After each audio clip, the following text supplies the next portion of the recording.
everybody on YouTube, it's Michael here, and in the next 7 videos I will be showing you everything that is on the Yamaha PSR-730 keyboard, released in 1997, and will be this month's keyboard showcase. Now, this Yamaha PSR-730 was the mid-range keyboard of the back then flagship PSR-830, which was Yamaha's flagship keyboard back in 1997. There was also another mid-range keyboard which I used to have, and that was the PSR-630. Yes, I used to have that keyboard, but I sold it because I felt that I no longer needed it because I have the PSR-730. There were some differences between the two keyboards. The PSR-730 had just a few more sounds than the 630. The 730 also had a modulation wheel, whereas the PSR-630 only had a pitch bend wheel. The 730 had a different colour LCD display, whereas the PSR-630, it was orange. The 630 also didn't have any DSP variations, whereas the PSR-730 does. And also the 730 had a feature called Groove and Dynamics, in which you can change the beats of a style. So for example, you can change a 16-beat ballad into some sort of funky hip-hop beat.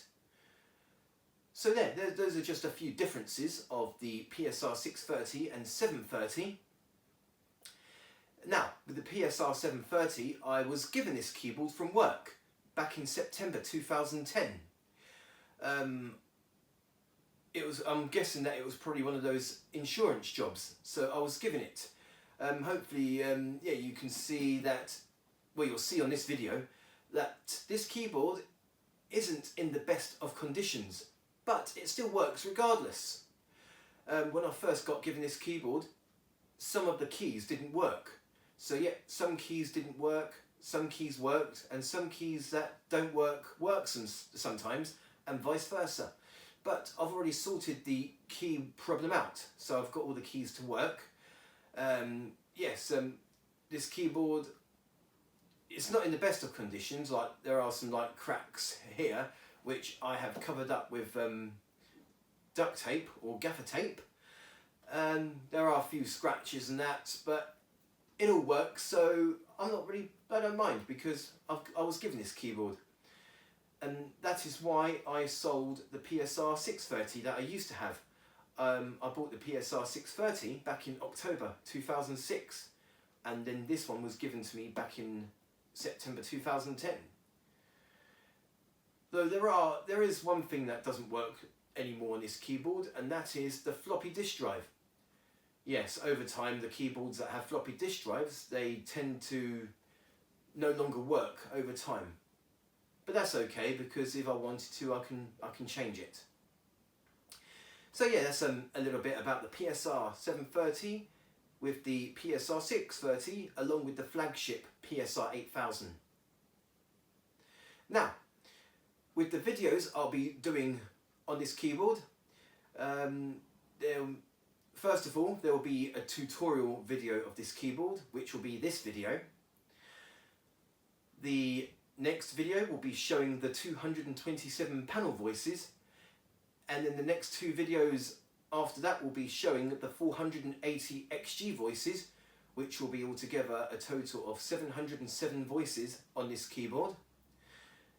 And then the 5th video will be showing the 36 preset multipads, and then the 6th video and the 7th and final video will be showing the 100 accompaniment styles on this keyboard. I know I've done a few videos of this keyboard years ago of showing the 15 demonstration songs and showing the 20 demonstration songs that was on the factory floppy disk. Luckily I showed the factory floppy disk songs back then because my floppy disk drive on this keyboard no longer works, so it's a good thing that I showed the songs back when my floppy drive on this keyboard was still working. So yep, those are the videos I'll be doing of this keyboard. So first of all, here is the tutorial of the Yamaha PSR-730. Thank you very much for watching and hope you enjoy. Okay, so the first thing that I'm going to show you on this tutorial of the Yamaha PSR-730 keyboard, and that is the menu along with the sub-menus. I will go through each of the I will go through most of the functions individually, but at the moment I will show you what functions you get within this menu and sub-menu.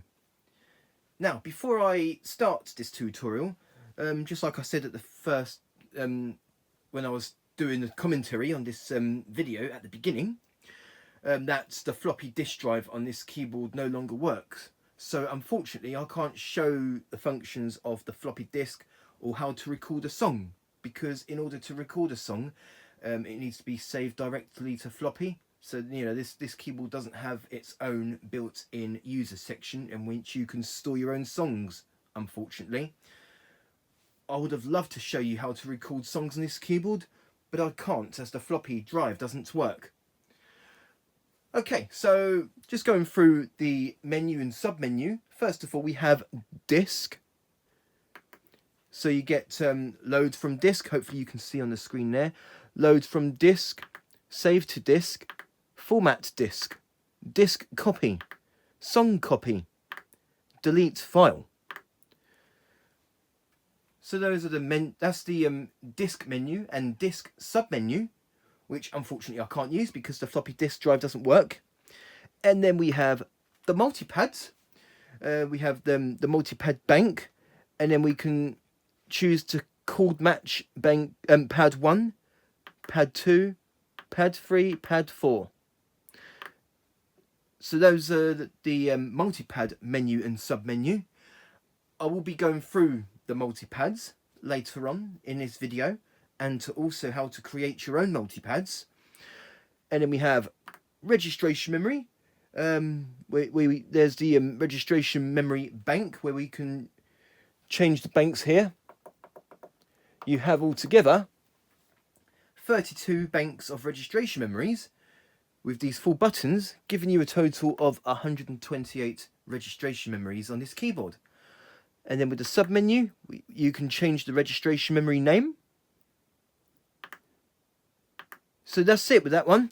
And then we have the MIDI and sub-menus with the MIDI, like transmit channel, receive channel, local, external clock, initial send, all to do with the MIDI. And then we have digital effects, which I will go through later on in this video. Like we have reverb, reverb return, chorus, DSP, harmony, effect 1, effect 2, yeah, effect 1 and effect 2, which I think might have something to do with the DSP variation here. I'm not fully sure, but I will go through it later on in this video. And then we have the digital equalizer. So those the digital effects menu and sub-menu. And then we have overall functions, which we can do the change the touch sensitivity. We have the pitch bend range, the tuning, scale tune note, and scale tune value, song transpose, metronome, split point, Accomp split point, accompaniment fingering mode, voice set, pedal, which we can toggle the pedal to sustain or sostenuto, soft, registration, tap tempo, start, stop, etc. See, once again, I will go through most of these functions later on in this video and go through some more of the overall sub-menus. We have pedal 1, pedal 2, P1, polarity, P2, modulation wheel, touch, so those are the menu and sub-menu of the overall. And then we have groove and dynamics, in which we can change the beats of a style. Again, I will show you later on in this video. So we have the beat groove, measure groove, dynamics, and everything to do with the groove and dynamics. So for example, with the groove and dynamics, you can actually change a 16-beat ballad into some sort of funky hip-hop beat, for example. So those are the menu and sub-menu functions of the Yamaha PSR-730, most of which I will go through later on in this video. And that is the menu and sub-menu with the different functions here. We have disk, multipad, registration memory, MIDI, digital effect, overall, and groove and dynamics. Okay, so now the next thing that I'm going to show you, and that is the fact that some of these buttons here, you can press and hold them for about a second, and it will take you straight to the function of the button that you've held. So for example, we hold down digital equalizer. So on the screen here, you can see digital equalizer. Hopefully you can see that come up on the screen just here. This is where you can toggle digital equalizer on and off. But if you hold down the button, it takes you straight to the equalizer types in which you can select. And then we have the multi-effect. Hopefully you can see there, but you can toggle that on and off. But if you hold it down, you get the effect in straight on the screen. It takes you straight to that menu. And then we have reverb. We can toggle reverb on and off.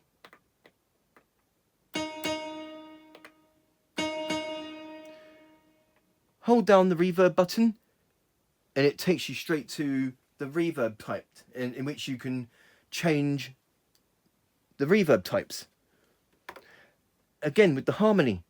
Harmony on, harmony off. Hold down harmony, takes you straight to the harmony effects menu. Same thing goes to chorus. Chorus on, chorus off. You can toggle chorus on and off, hold down the chorus button, and it takes you straight to the different chorus types. Again, with DSP this time, we can change DSP on and off. So toggle DSP on and off. If you want to go to the DSP effects, hold down DSP button. It takes you straight to the different DSP effects in which you can toggle with the menu here. I will show all of these later on in this video. And then we have DSP variation. So we can toggle that on and off. Hold down variation. Again, it takes you to the DSP effects menu. And I believe with the complement, yep, you can toggle that on and off. If you hold it down, it takes you into the fingering mode, whether you want multi-finger, single finger, etc, etc. So those are the buttons here in which you can hold down the button to go straight to that menu.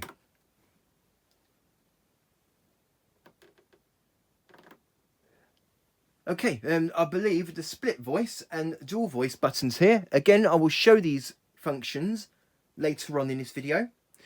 If you hold down split voice, well, there you go, yeah. So you can toggle it on and off.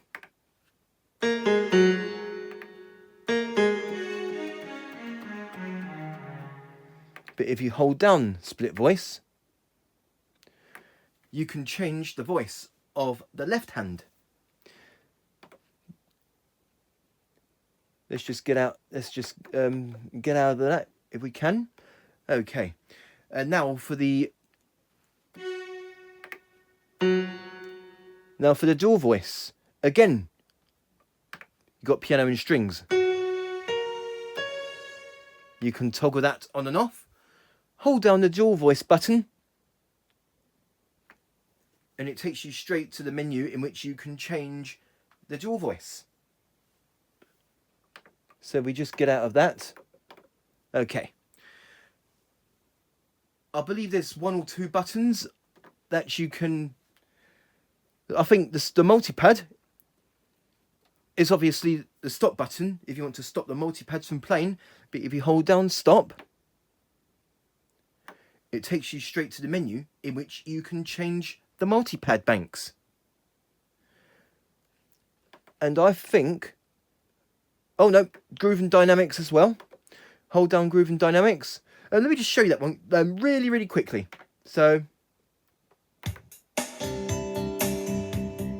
notice when I turn it on,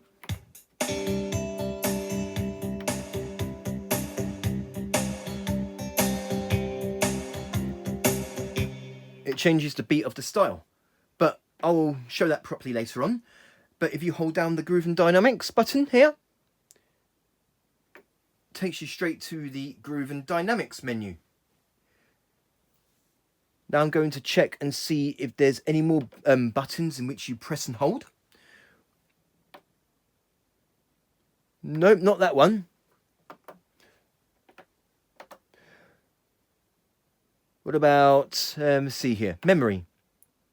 Yes, takes you straight to the registration memory bank menus. So there you go. And that is the press and hold buttons, in which there are quite a lot of buttons here on this keyboard in which you just hold it down and it takes you straight to that menu. And so on. When it comes to the digital effects, registration memories, the Groove and Dynamics and the dual and split voice. So that is the press and hold button functions in which you hold down a button and it takes you straight to that button's menu. Okay, so the next thing that I'm going to show you, and that is the virtual arranger, which is to do with the styles. Now with the virtual arranger turned on, it adds extra notes to the style that you are playing. So let me show you an example. When you turn on the keyboard, the virtual arranger is already turned on. But if you want to turn it off, you press these 2 buttons at the same time. There you go, V arranger off. So this is what it sounds like with the virtual arranger turned off.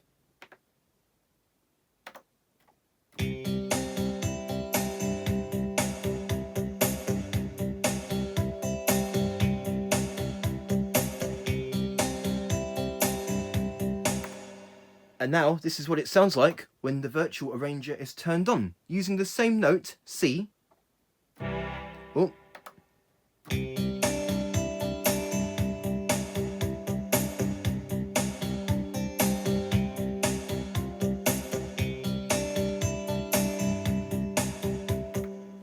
So it adds like different notes. Let me show you another example by doing another style. Let's choose this one for instance. Turn virtual arranger off. Here we go.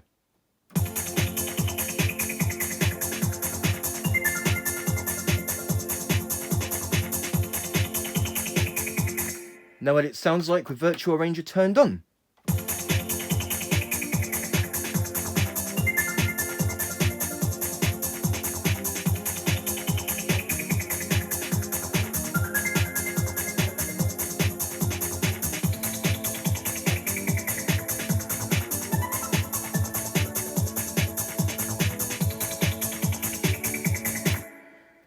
So yes, all of the styles on this keyboard has different notes with the virtual arranger. Let's go ahead and show you one more example. Let's see here. I'm just selecting one here. So this is what it sounds like turned off.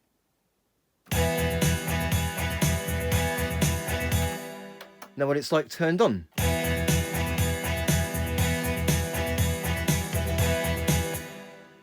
Not really much of difference with that style.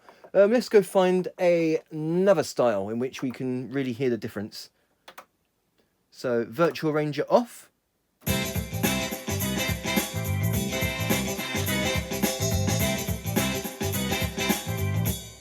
Virtual ranger on.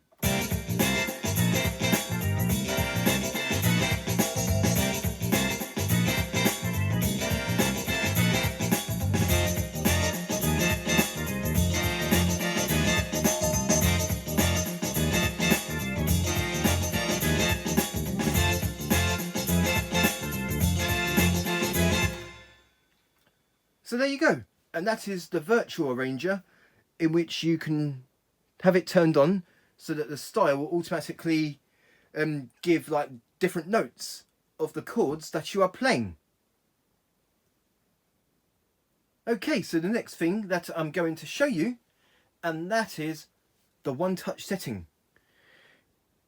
So we just press one touch setting, and these registration memories acts as one touch settings whenever the one touch setting is turned on. So each style has 4 different one touch settings, giving you a total of 400 one touch settings crossed between all styles on this keyboard. So let's just go back to the first style. So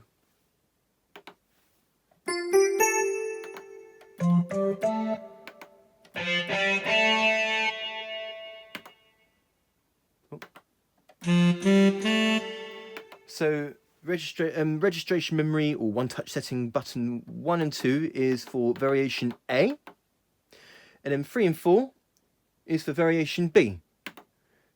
Hopefully you've seen it, but when I press these 2 buttons, that changes to variation B. So variation A changes. Variation 3 and 4, registration 3 and 4, that changes. So each style has 4 one touch settings.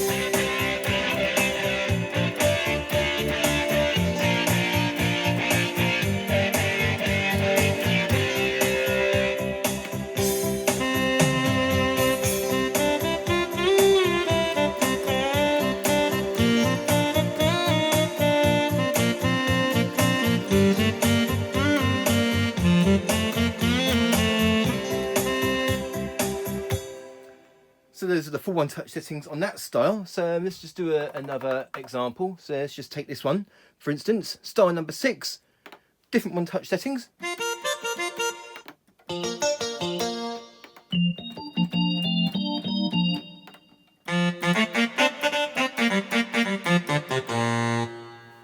So let's go through the one touch settings with this style.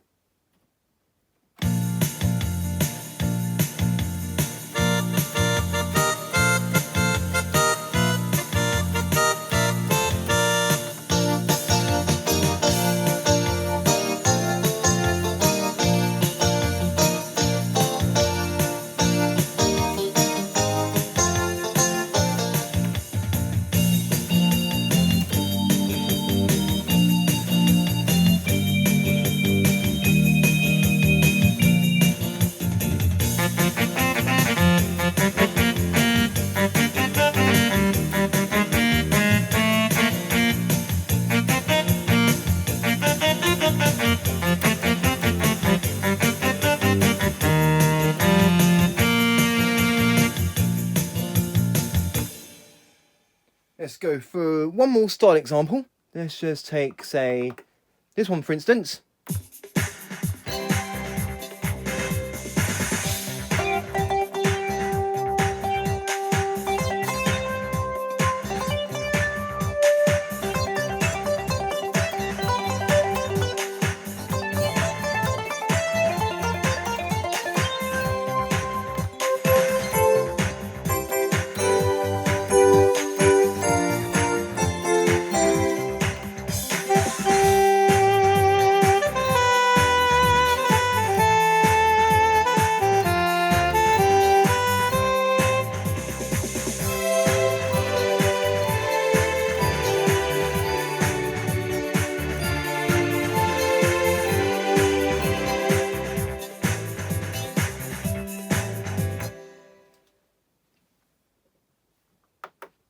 So there you go.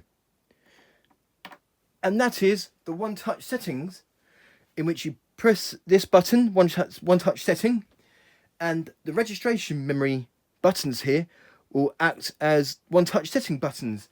Each style has 4 one-touch settings. Therefore, this keyboard, along with the 100 styles, that gives you a total of 400 one-touch settings crossed between all of the styles on this keyboard. And that is the one-touch settings. Okay, so the next thing that I'm going to show you, and this one is only going to be quick and simple, and that is the Transpose and the Accomp / song volume. So let's just go back to the grand piano sound.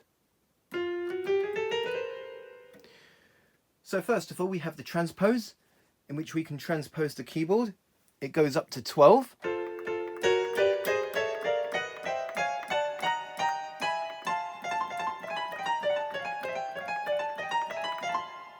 And you press these 2 simultaneously to get the default transpose. And it goes down to -12.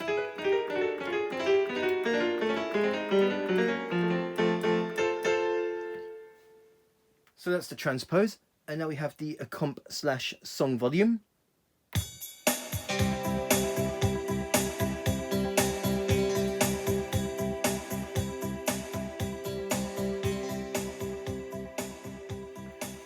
Press these 2 simultaneously to get the default volume.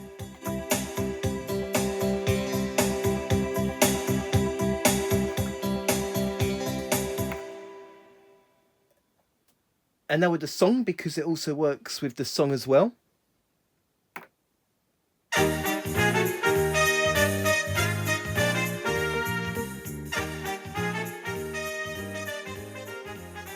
You press these 2 simultaneously to get the default volume.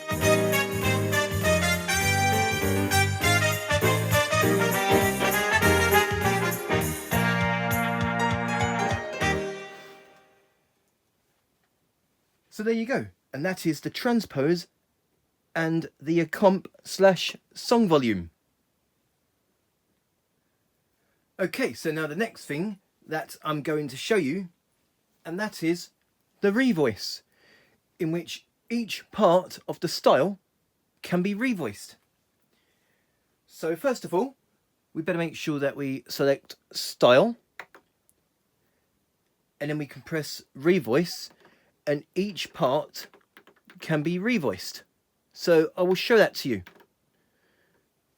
So here's some examples.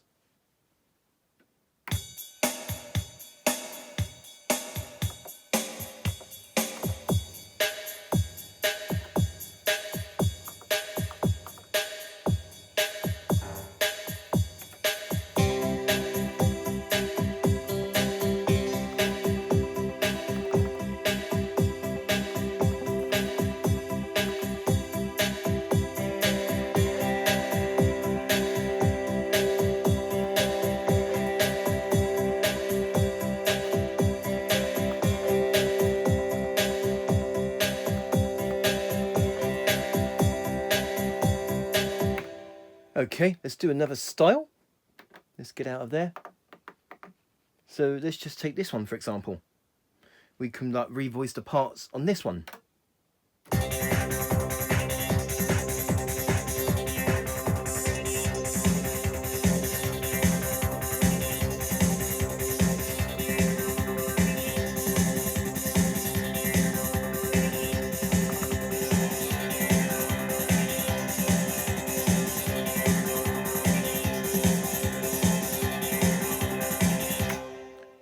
Okay, let's do one more example with the style revoice. Let's take this one, for instance.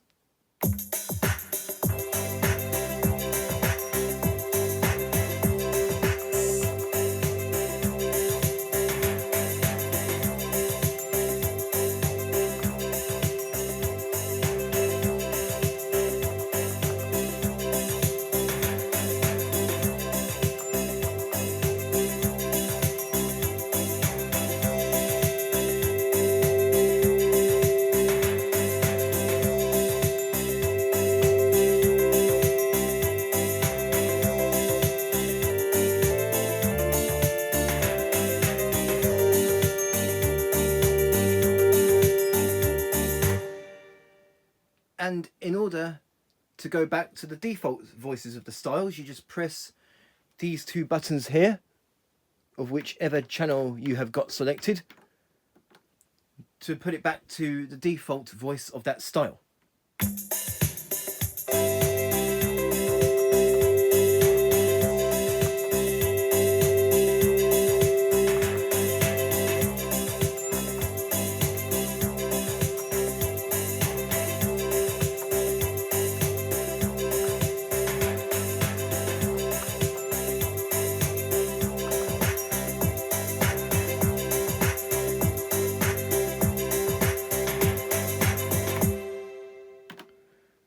So there you go. And that is the revoice function, in which you can revoice the styles. Each of the channels here can be revoiced, whether it's the drums, the bass, the pads and the phrases, etc. And that is the revoice function. Okay, so the next thing that I'm going to show you, and that is the multi-pads, in which you have different phrases. Let's go to a multi-pad bank, because it's on user at the moment. There we go.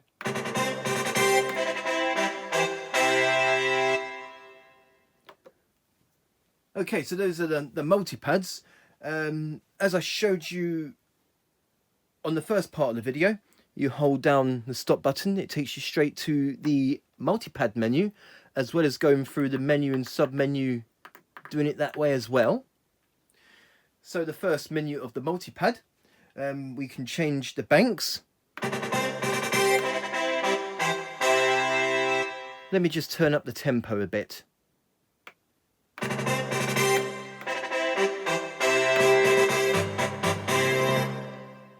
There are altogether 36 preset banks of the multi-pads. I will show all of the preset multi-pads on another video of this keyboard.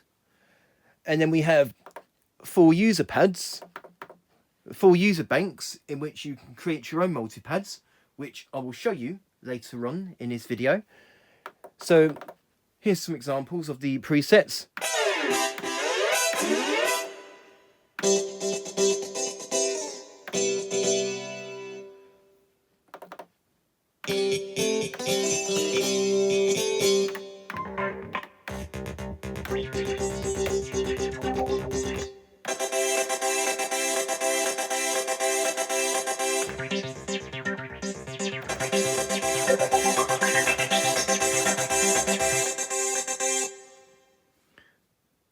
Okay, so there's some of the multi-pad banks, and then with the sub-menu we can do the pad 1 chord match. So some of them are off on some of the preset banks, whilst a lot of them are on. So for this example, all multi-pad buttons on this bank are turned on when it comes to chord match. And now with the chord match you can play chords on your left hand and the multi-pads will match them.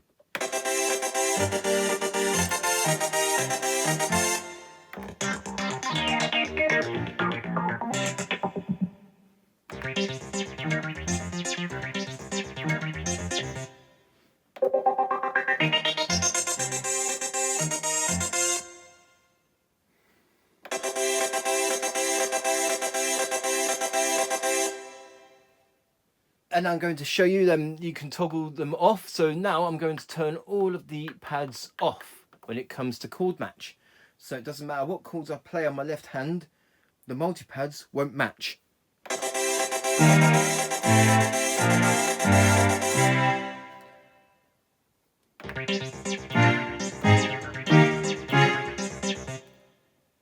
Since the chord match is turned off, the chords won't match with my left hand. And now we're going to turn them on again. So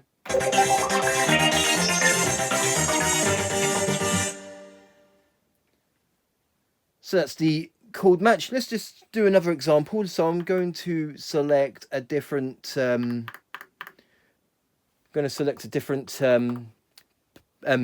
bank.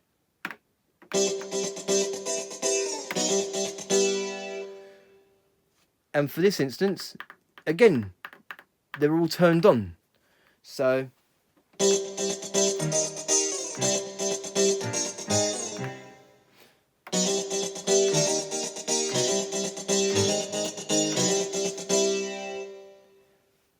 and again, I'm going to turn them all off. So now the multipads will not match the chords I play on my left hand.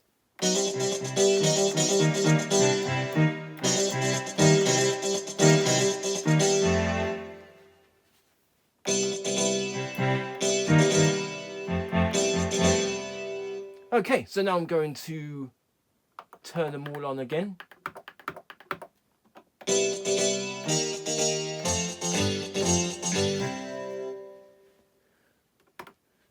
So there you go. And that is the multipad functions, in which you can change the banks of the multipads and change the chord match to toggle them on and off with the pads here.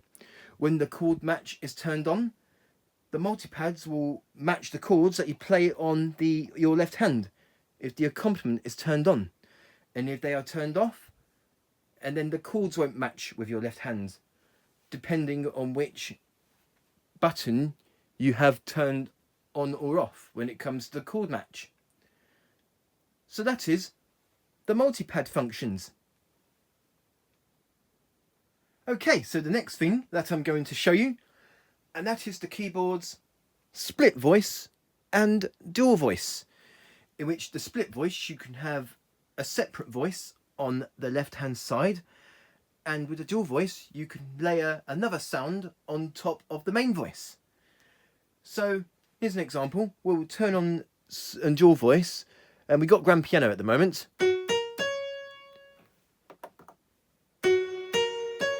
Press dual voice, and now we've got piano and strings.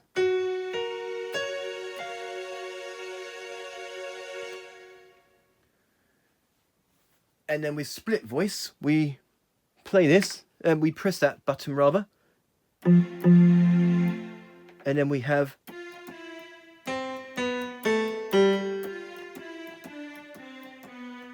another sound on the left hand side.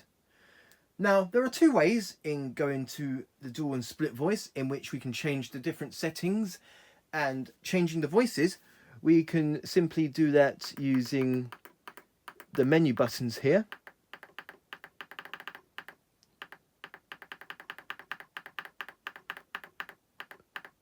Oh, no, sorry.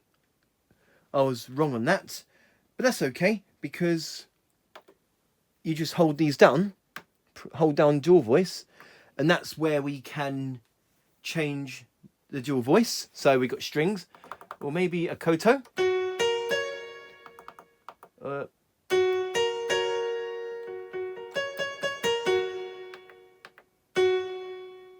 Strings. Or maybe let's do another.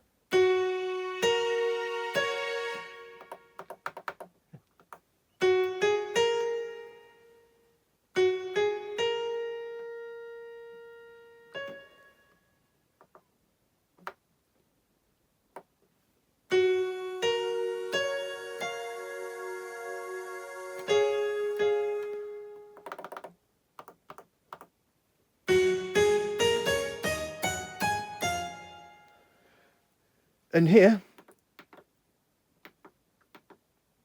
we can also toggle through the voices, like the main voice, the dual voice, and the split voice. We can also change the voices that way as well as holding down these buttons. Now, I believe with the overall, I think you can change the volume.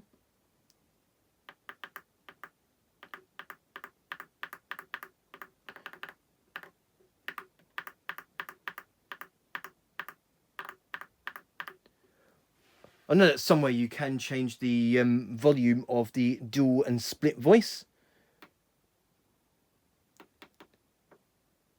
I'm just trying to figure out how that works.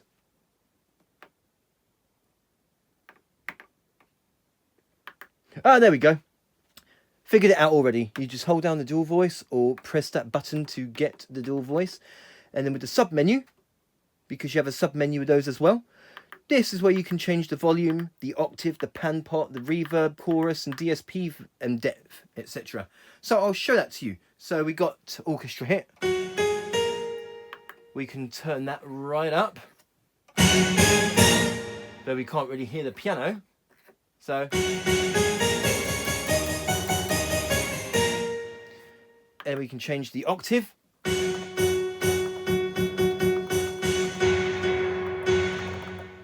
-2, 2 to -2, and then we have the pan pot. So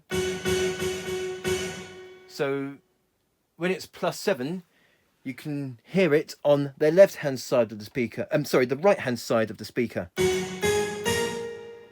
Goes down to 0, then it's center.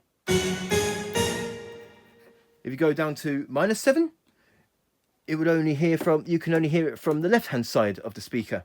The left speaker. And then we have the reverb depth.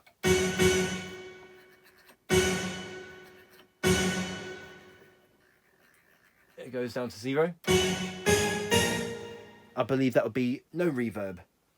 Let me just turn off the main voice for a moment. And then change the voice of the main voice. Sorry, the dual voice, sorry. So that we can hear some like differences of the reverb. So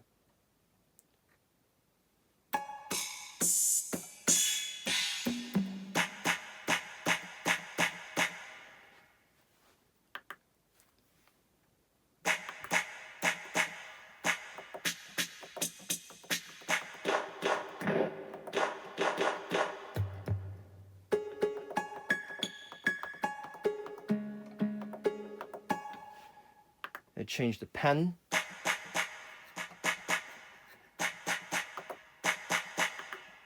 Reverb depth.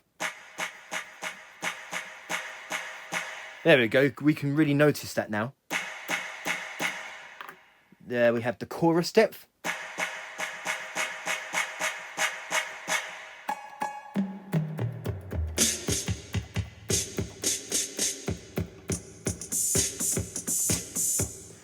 Or DSP depth, we can turn that right up.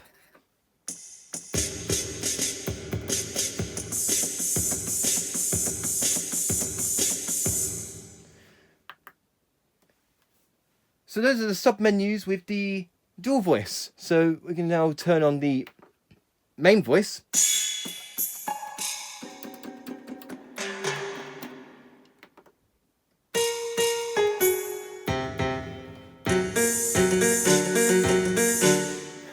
I know it sounds quite weird, but that's just an example of the dual voice. Changing the voice, changing the volume, octave, the pan pot, reverb, chorus and DSP depth, etc. So that's it with the dual voice. And now we move on to the split voice. So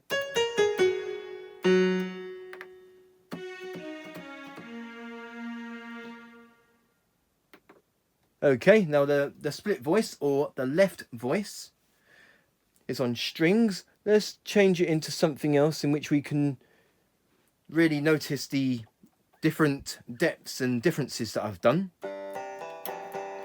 Okay, so let's just turn up the volume.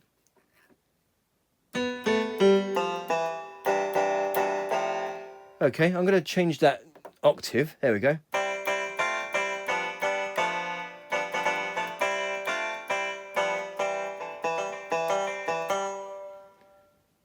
And then we have the split voice pan pot. So the same thing that I did with the dual voice. And then we have the reverb depth.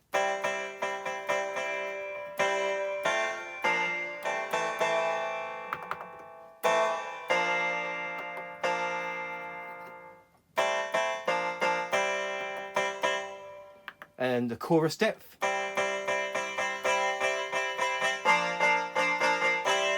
DSP depth.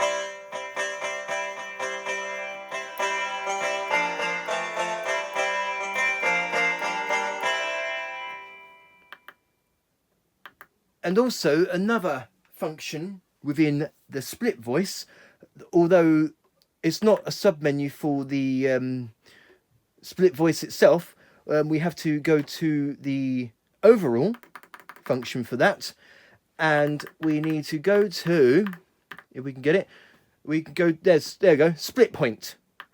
There's a comp split point as well. I'll might as well show you that as well. With the split point, we can change the split of the keyboard. So by default, the split voice starts here. So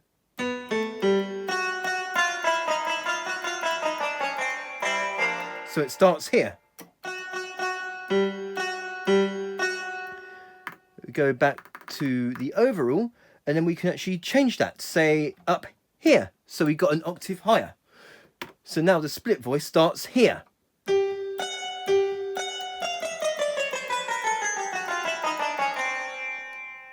We're just going to go back to overall and then put that back to default. There we go.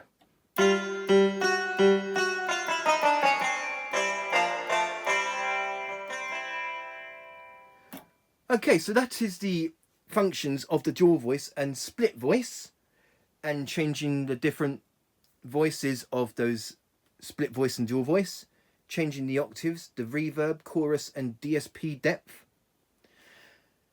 Now with the Accomp, so we're going to turn on Accomp, we're going to turn off split voice now.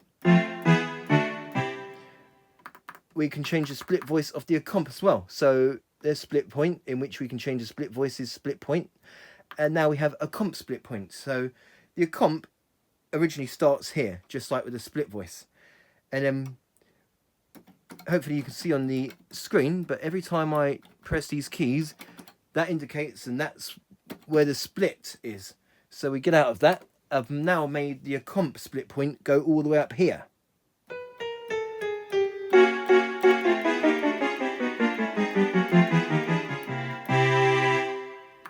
Let's just go back to overall, and that's it.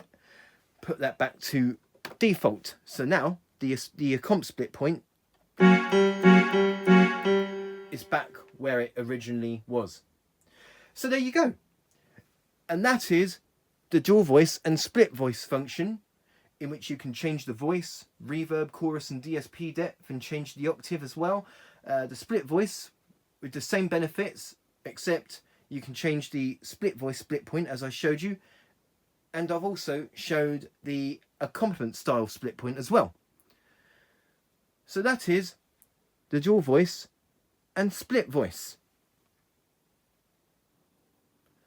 Okay, so now the next thing that I'm going to show you, and I should have showed this to you when I did the demonstration on revoicing styles, and that is turning parts of a style on and off. I should have shown this earlier, so I thought I'd show this now before I forget. Well, it's really simple really. Just turn on your comp, and on this keyboard you can turn parts of a style on and off.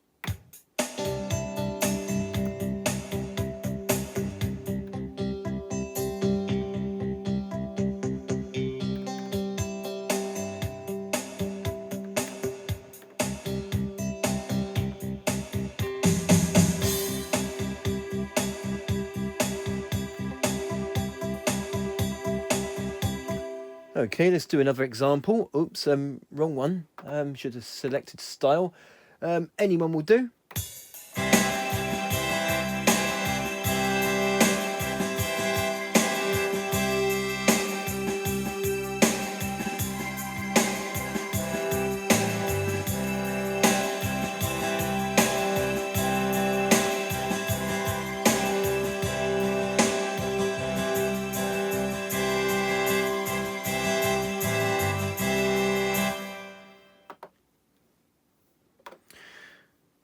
So there you go, and that is turning channel parts of a style on and off.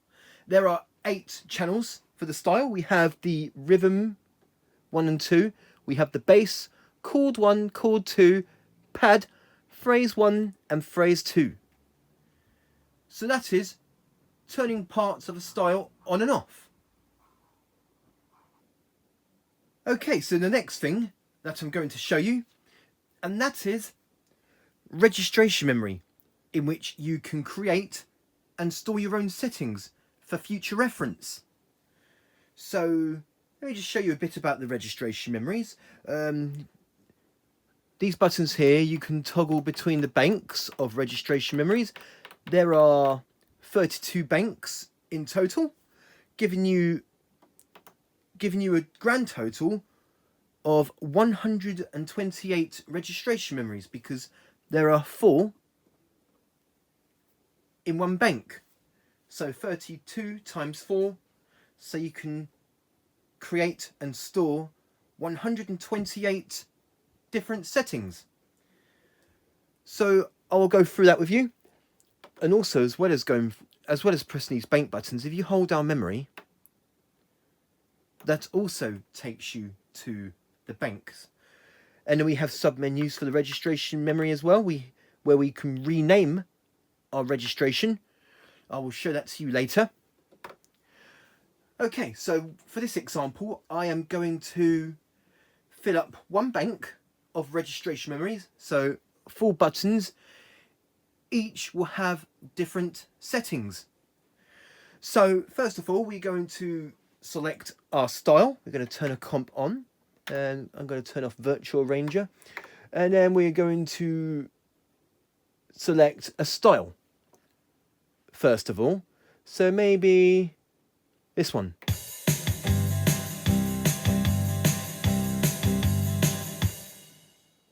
Okay, and now we're going to select our voices. So maybe, oh, sorry, I keep forgetting that I have to hit voice. There we go. We're going to select, say, a MIDI grand.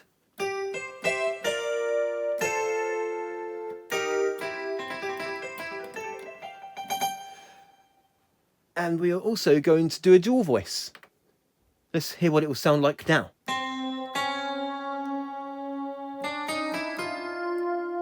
Okay, so we got a sort of a synth pad. Okay, so we're going to make that one a very simple registration memory. So once you are happy with your settings, we'll hold down the memory button along with one of the 4 buttons here. So for this example, I am going to select registration memory number 1. And there we go. And that is our registration memory saved. Okay, and now we're going to do another registration memory.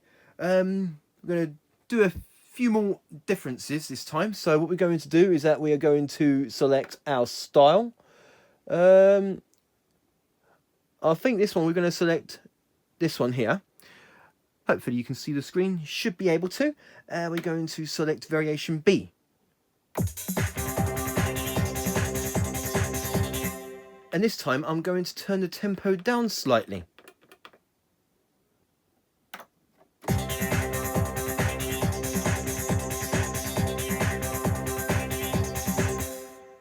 Okay, I'm also going to turn off some parts of the style.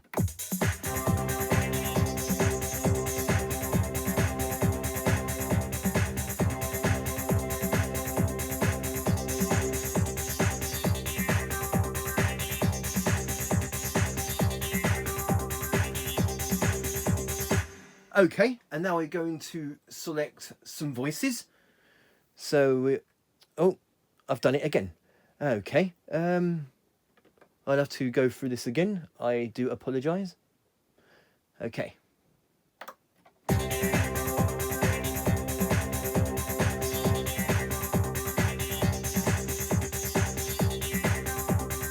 Okay, that's better. We're going to select a voice.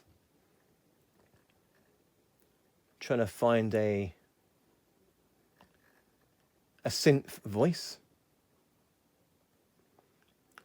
Like, how about this one? Oh, no. Sorry, wrong sound. Okay, and this time we're going to do another dual voice.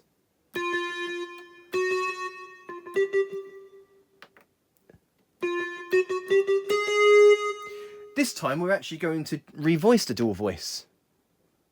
So let's say, bear with me while I try and... Yeah, okay, that'll do. Once you're happy with the settings, we're going to leave dual voice turned on. We are going to hold down memory and this time select button number 2. So now we got 2 saved.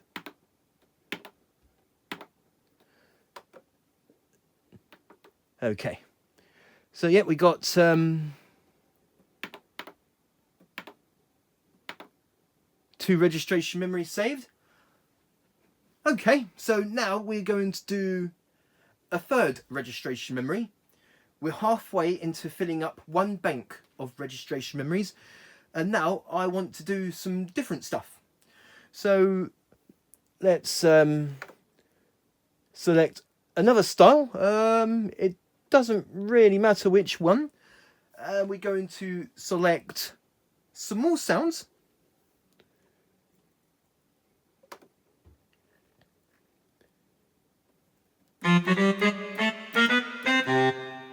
Okay, we're not going to select dual voice this time. Okay, and we're actually going to change the DSP effects. So and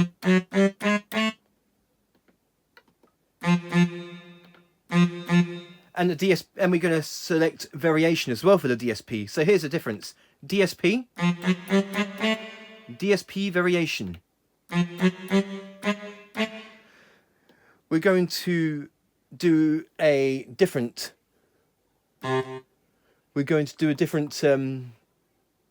DSP. If I can find one.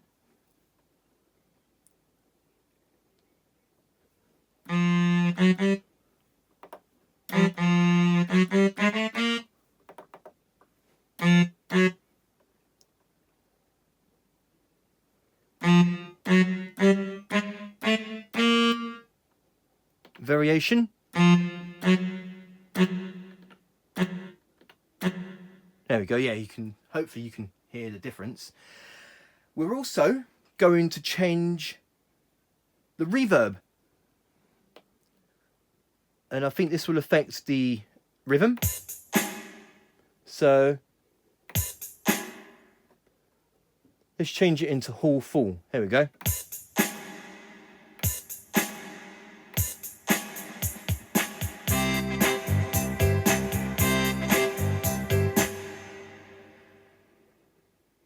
Okay, so I changed a different style, different voice, and also changed some reverb and DSP effects with this example. So once you're happy with everything, hold down the memory button, and this time I am going to select registration memory number 3. So now we've got that saved. So this is what we got so far.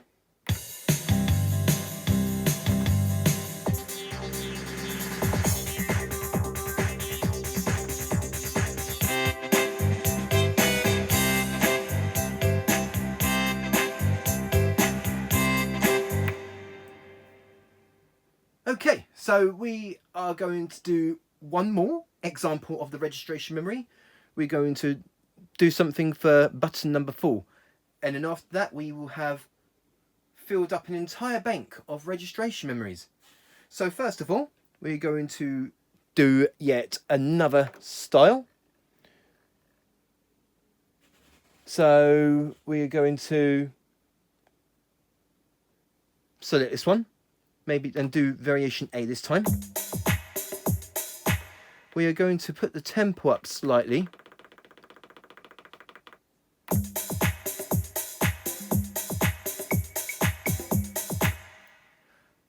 And we are also going to select a different voice. A pan flute.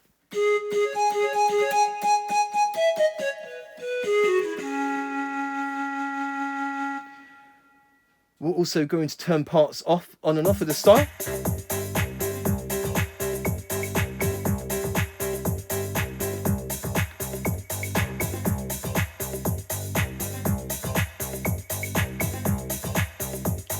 Okay, that's the only one I'm going to do. And let's have a look at the digital equalizer. We're going to turn that on. Have multi-effects turned on.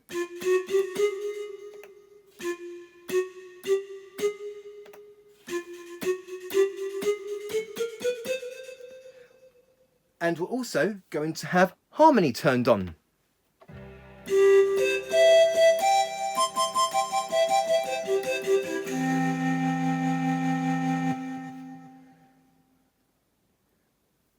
Have a dual voice.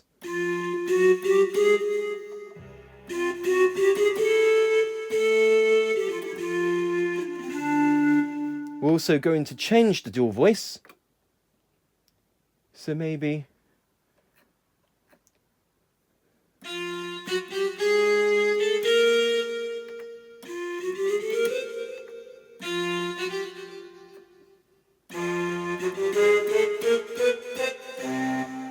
so we got brass and pan flute. I am also going to do variation B for this instance. Okay, so once you're happy with everything, we are going to hold down memory and button number 4. And there we go. We have filled up an entire bank of registration memories with these 4 buttons. As you can see on the screen, everything that I've saved on the registration memory will be changed as soon as I hit a different button. So here are the results.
Hopefully you can see on the screen, but yep, there's digital equalizer that's been turned on. Multi-effects and harmony has also been turned on as well.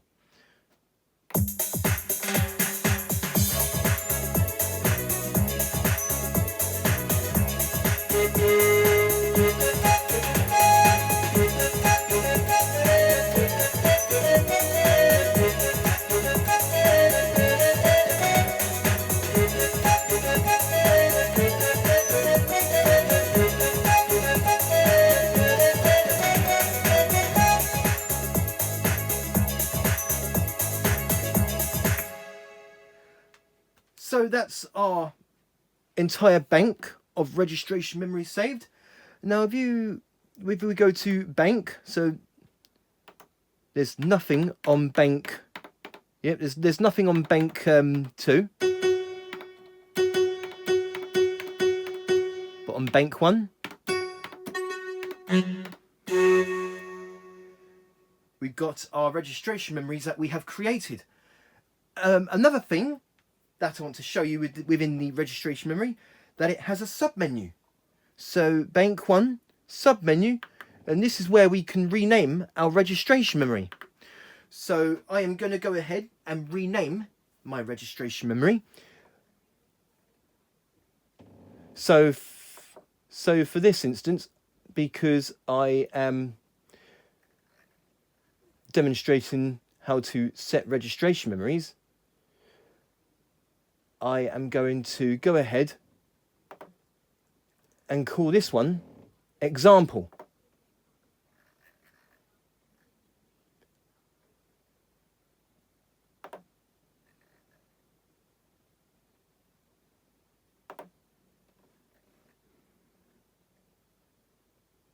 There we go.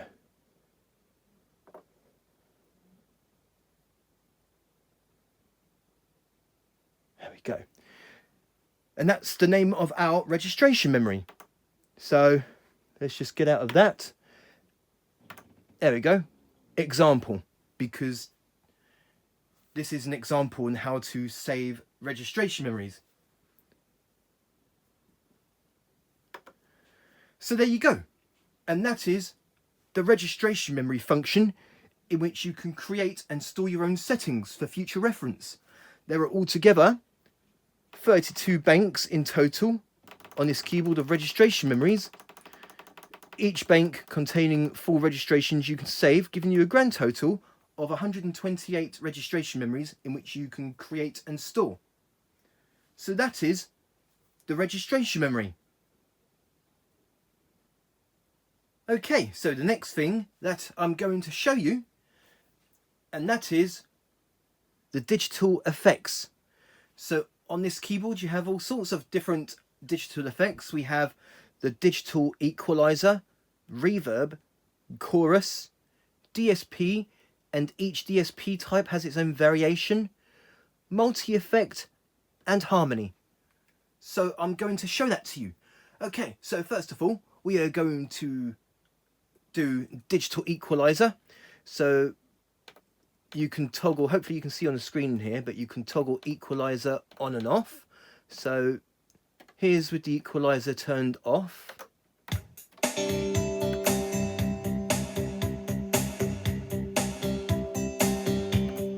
And now equalizer turned on.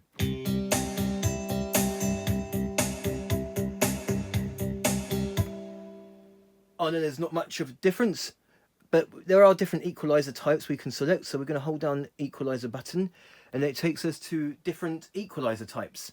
So I'm going to go through some examples.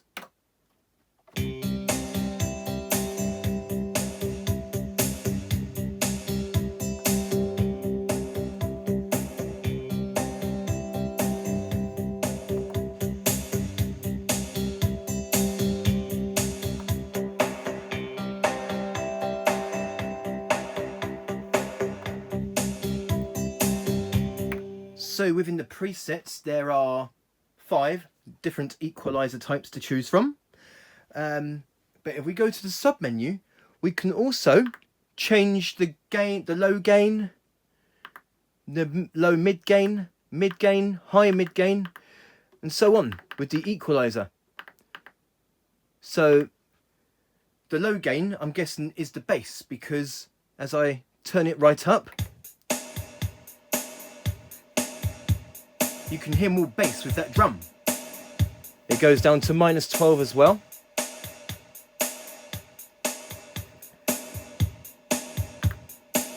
And then we have low mid gain.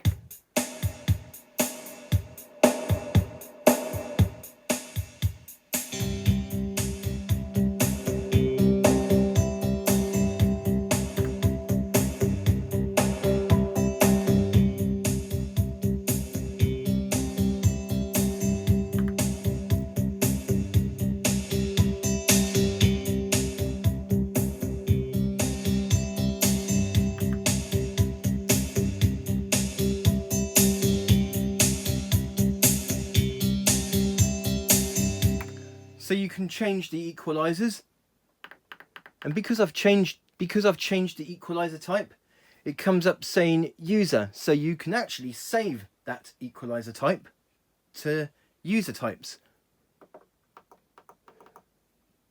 So yeah, I'm not fully sure on how to do that, but I was just showing it. This is just an example of like different equalizer types and how you can toggle each part of the digital equalizer.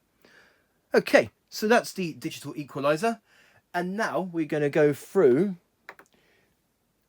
reverb. Now the reverb affects the styles.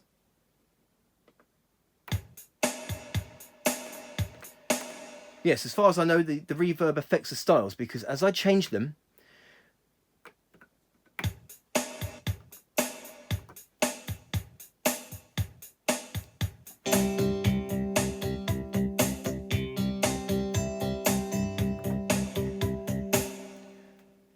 so I'm going to go through the different effects of the reverb, which affects the styles.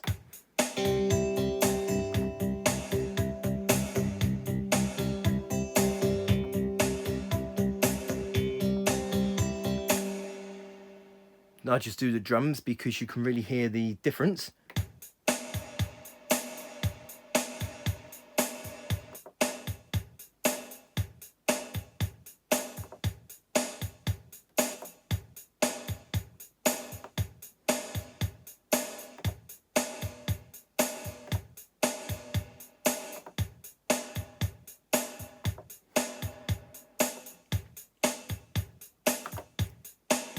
Okay, so there are 12 different reverb types. We have hall 1, 2, 3 and 4, room 1 to 4, stage 1 and 2, and plate 1 and 2 and off.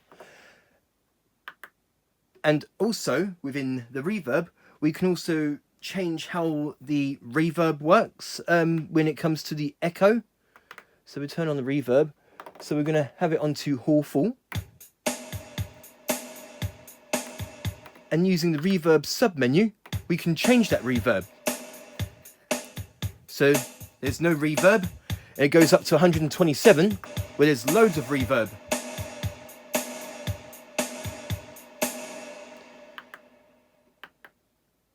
So that is the reverb. Okay, and now I'm going to go through the chorus effects, which affects the voices. So here is no chorus. And with chorus turned on. There you go, you can hear some difference there. Okay, so we've already covered digital equalizer and reverb, and now I'm going to cover chorus. So I am going to select a different sound in which we can really... Oh, my bad. There we go. I'm going to find a... There you go, this one.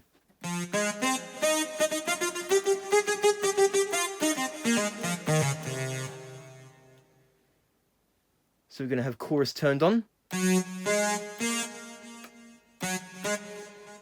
Okay, and we're going to hold down chorus so that we can get the different chorus types. So we have chorus 1, 2, 3, 4, 5, and flanger 1, 2, 3, and 4, and off. So I'm going to go through them. So here's chorus 1.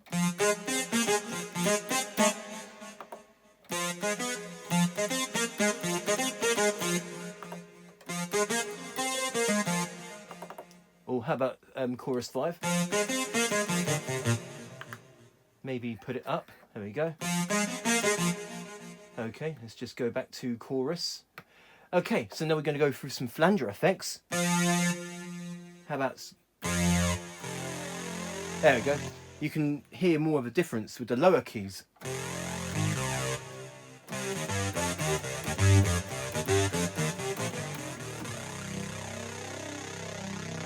Flanger 2.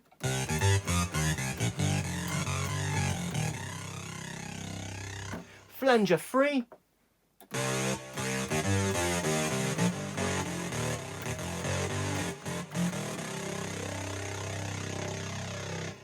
Flanger 4.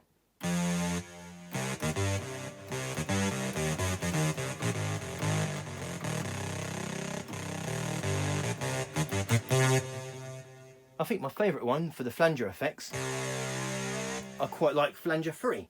Okay, so now I've covered the different chorus types. We're going to go to sub-menu, and we got the chorus return. So if it's 0, there's no chorus type. And then we go maximum 127.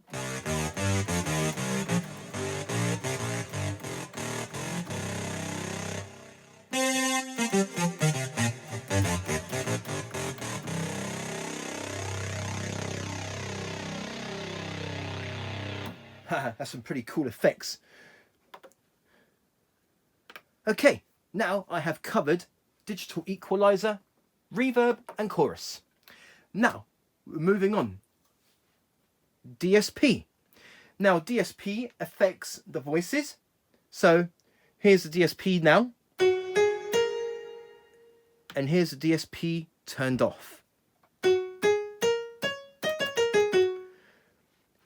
Okay, so we're going to hold down the DSP button, which takes us to the DSP types in which we can select. There are altogether, well, I won't go through them all because there's quite a decent amount of DSP effects for this keyboard, and there are altogether 45 DSP effects. So I'm going to go through some of them. I'm actually going to select a different voice, because just so that you can hear the difference of the DSP. So we're going to select a drum kit sound.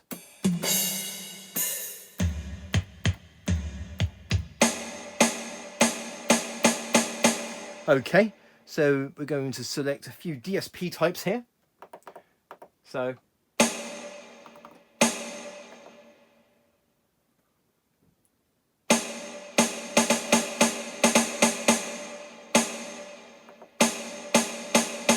hang on. Oh, there you go, DSP is on now.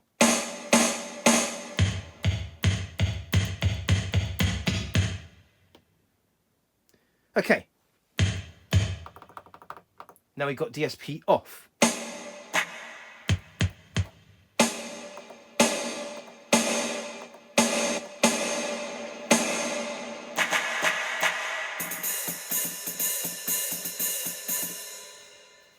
We're going to do some different DSP effects. Let's do some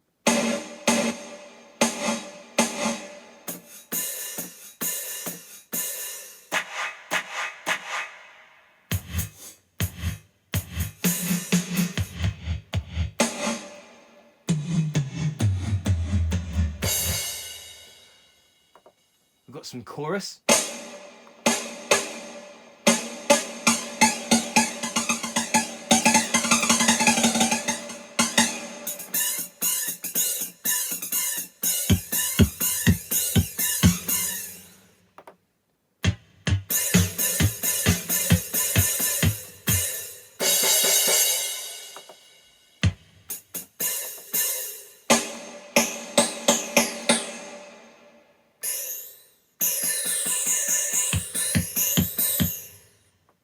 Just going through some DSP effects, that's all.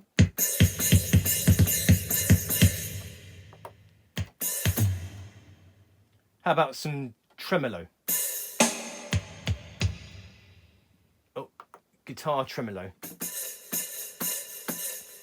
Although it's meant for guitar voices, but you can still slightly hear the difference.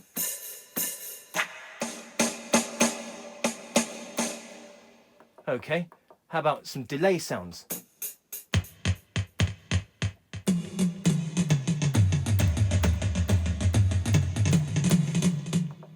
Echo.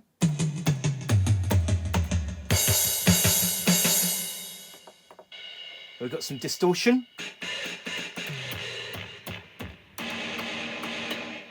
Distortion soft. We've got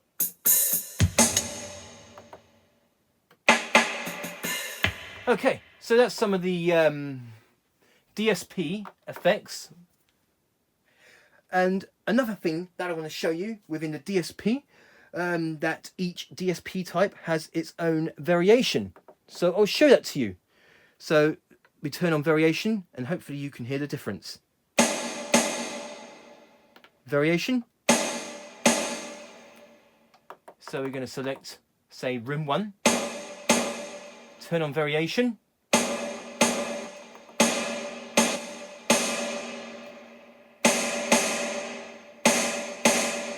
Oh no, let's do another voice in which we can tell the difference. So, back to grand piano. Now, DSP variation.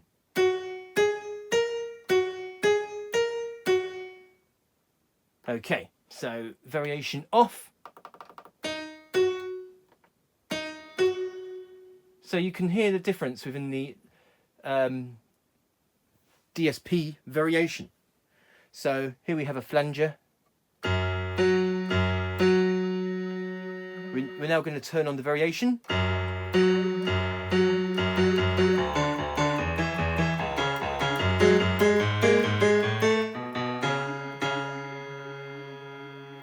Let's do one more example.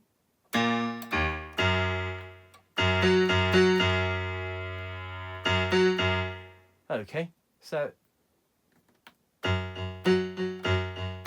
variation.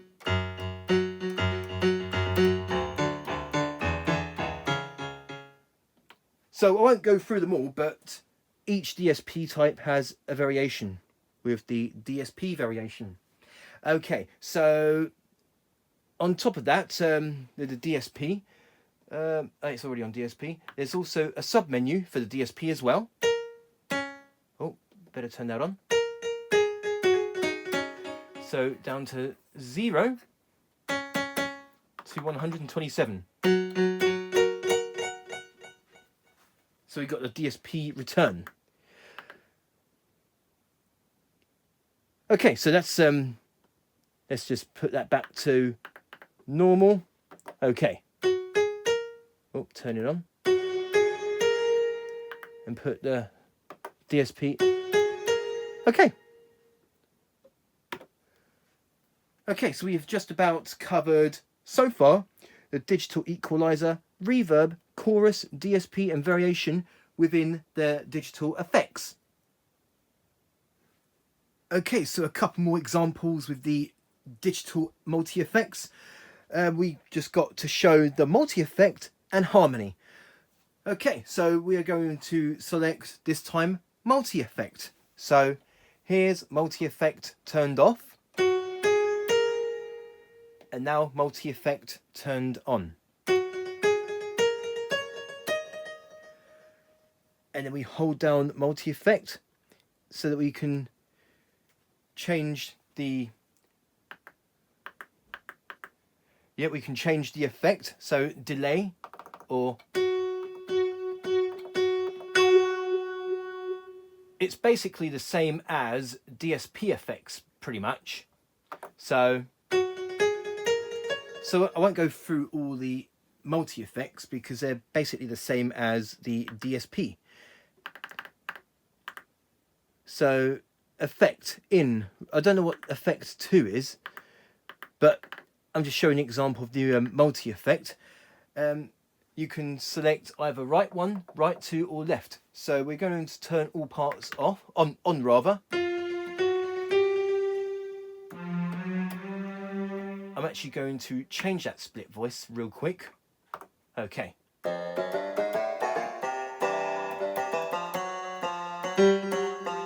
Okay.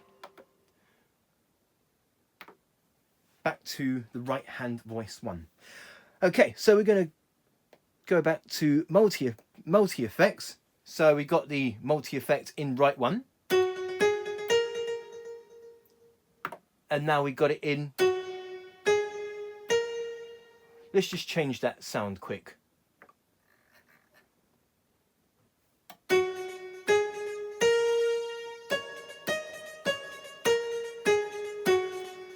And now it's in the dual voice, and we can also have it selected for the left hand.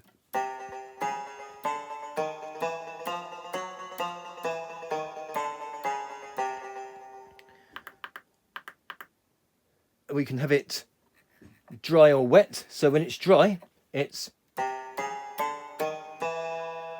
no effect at all. And then go to 127. There's a delay when playing the keys, so it doesn't sound immediately when I press the key. There we go.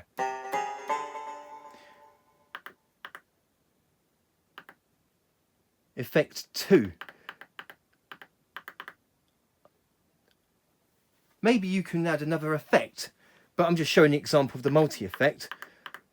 I've never tried that, but anywho, that's the multi-effect. Let's just go back to the voice. There we go. Okay, so the last thing with the digital effects is, of course, the harmony. So we just hold down harmony, and then we have different harmony types. Oops, sorry, my arm was in the way there. There are 16 different harmony types, and then with the sub menu, we can have the harmony volume. Those are just the the harmony volume. So yeah, I'll go through that.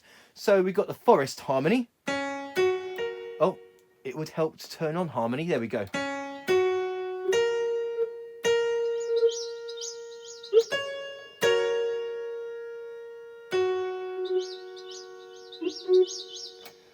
We are going to turn on the style.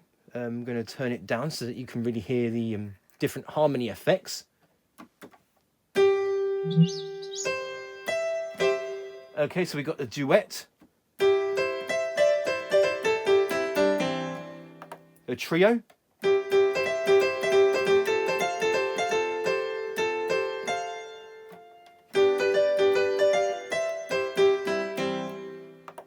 full part,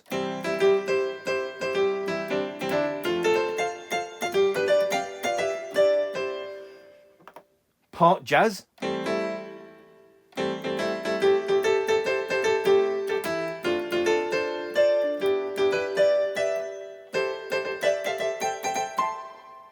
country,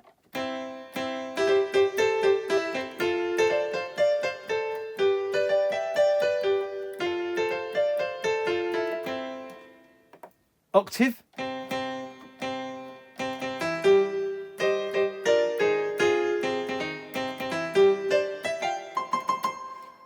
tremolo, tremolo duet,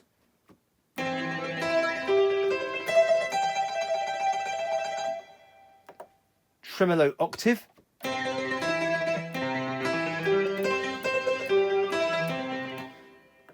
strumming,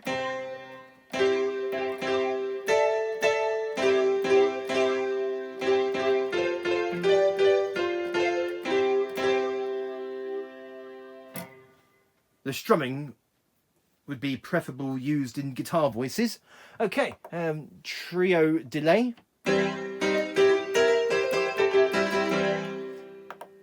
vibes and jazz guitar,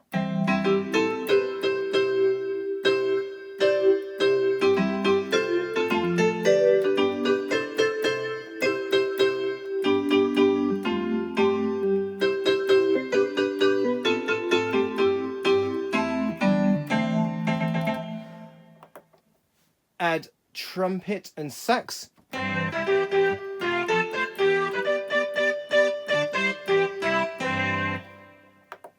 backing vocals,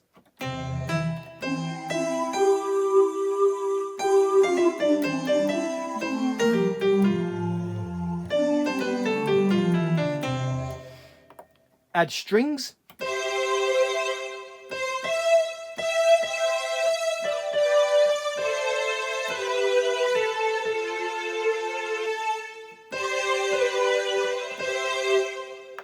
and forest.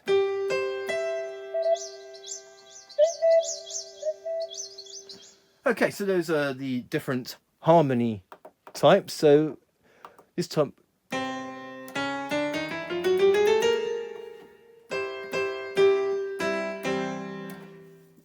and then we have the harmony volume.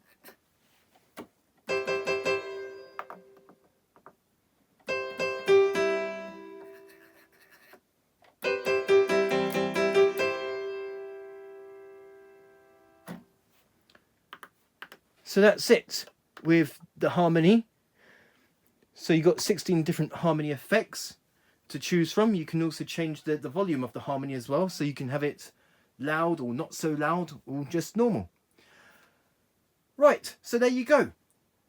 And that is the digital effects such as digital equalizer, reverb, chorus, DSP and the variation of the DSP effects, multi-effects, and finally, harmony. Okay, so now the next thing that I'm going to show you, and this time I'm going to go through the overall functions. So we just go to menu, and then we have the overall functions. And then using the sub-menu button here, we can toggle between the different functions. So first of all, we got the touch sensitivity level. It's on 100 at the moment. On this keyboard, there isn't a button in which you can toggle sensitivity on and off. So this is the only way you can do it. So we go to 0, then the touch sensitivity will be off, no matter how soft or hard you play the keys.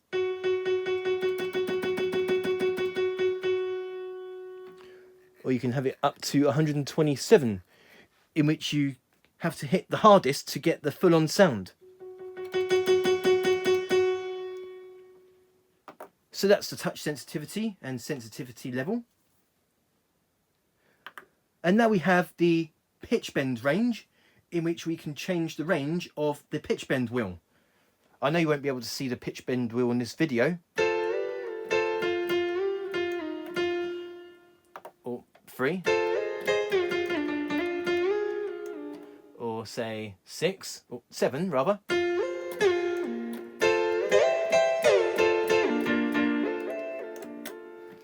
Up to 12, so you get an octave. Ooh, that's you get a weird sort of sound when you have it up like that. So here's the normal piano sound. Pitch bend with the pitch bend range of 12. Almost sounds to me like a banjo sound.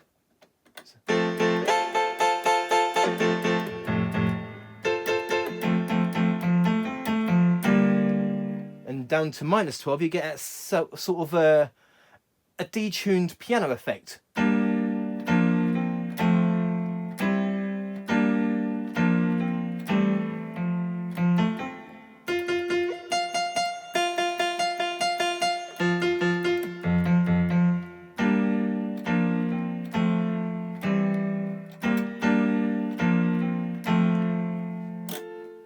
I never thought that the pitch bend range, when it's on 12, can give you some sort of different effects. So, like, you know, it sounds like a different sound. So with the piano, pitch bend range up, almost sounds to me like a banjo sound. But with the pitch bend range, with the pitch bend wheel turned down, you get a sort of a detuned piano.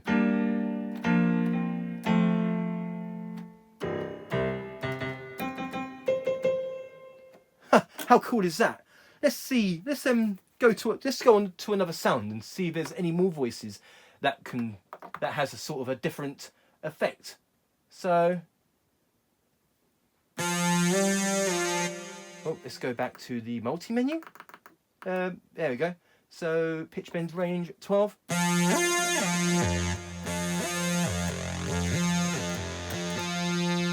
No, I'm pretty sure there are, but the piano was, you could really tell with the piano sound. And you do get some pretty cool effects. Okay, moving on. We go pitch bend range. Okay, and then we have the tuning. So, goes up to 100.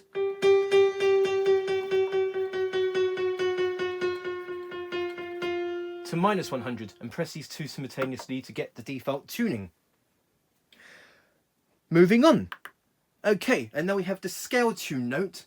Now the scale tune is for basically, it's almost similar to, say, like Arabic scaling for Arabic music. So I'm going to change some of these notes. So here we have C. So I'm going to have it halfway. A bit. There we go. Okay, and then we're going to select a different key. So this time we're going to select F. Okay, and then we're going to have that say, I don't know, maybe have it sort of a minus. Okay, I'm going to do one more example. I'm going to select A this time, and we're going to change the scale on that.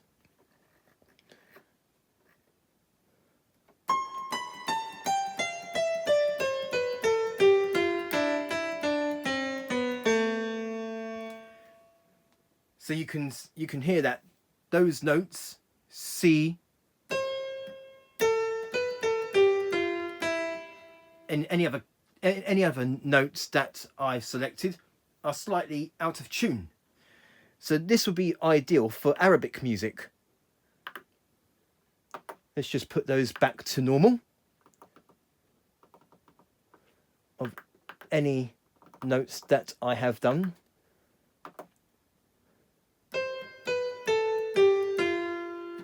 F, okay. Bear with me. I'll just put them back to normal. Scale tune. Yep, okay. And now back to normal. So that's the scale tune, in which you can have like some of these notes like C, D, E, F, G, etc. You can have them out of tune, which is, like I said, ideal for Arabic music. Okay, now we're moving on.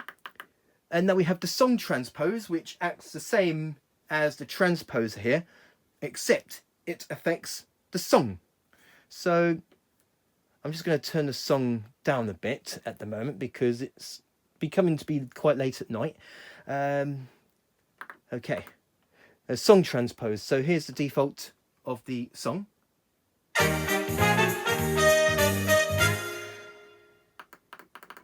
And then we're going to up the transpose by 3, and here's what it should sound like now.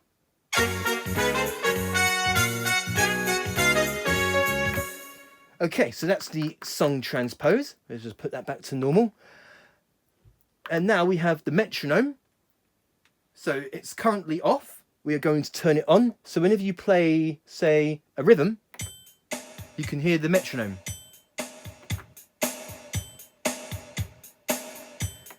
The metronome will be proved useful later on when I do the examples of the style creator, because on this keyboard you do have style creator in which you can create your own styles.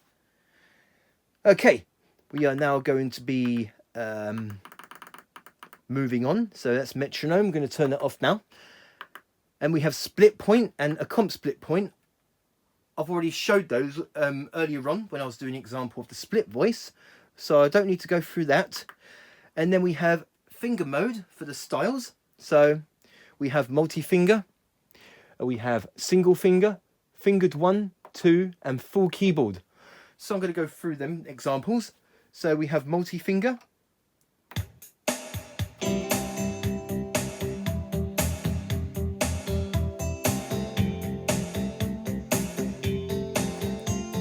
And then we have single finger, which all you need to do is play one note.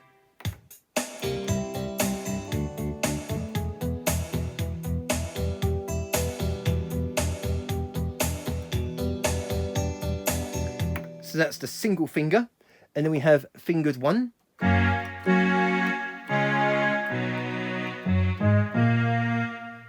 In which you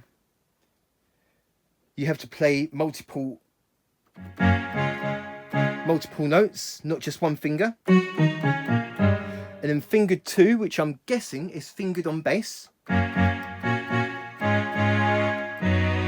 Yep, fingered on bass. And then we have the full keyboard, which the entire keyboard will affect the rhythm. So I'll show that to you. So we just play the entire keyboard.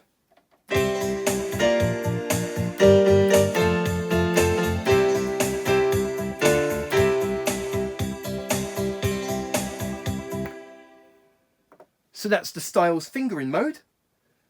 Moving on, we have voice set. Now the voice set, it's to do with the one touch settings. So we're going to turn on one touch setting. So.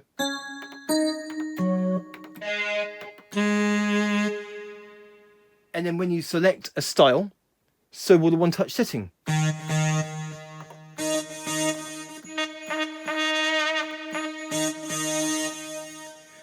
But with the overall, if you turn the voice set to off and change a style, then the one touch setting of the previous style will not change.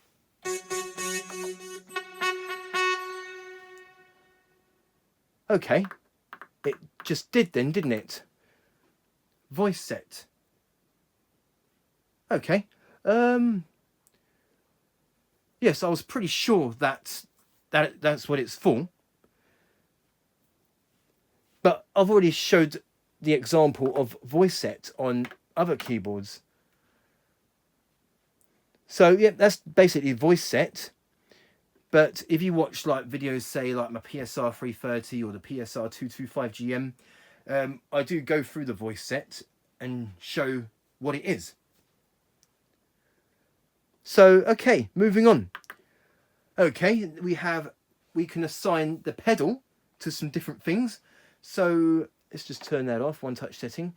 So it's on sustain at the moment. So I do have with me a sustain pedal and an expression pedal connected to the keyboard.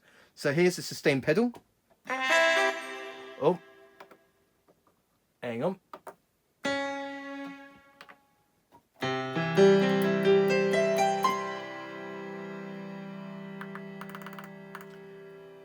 But we can also assign the pedal to some different things.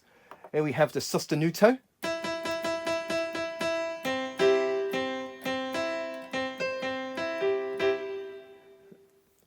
We also have soft. Hopefully you can hear, but the sound sounds more softer as I hold the pedal. And now I let go of the pedal. Okay, moving on. We have registration, in which we can toggle the registration memories. As you can see, it just changed now. Registration memory plus. Yeah, back to sustain. Okay. Tap tempo. So we just tap the pedal to determine what tempo we have.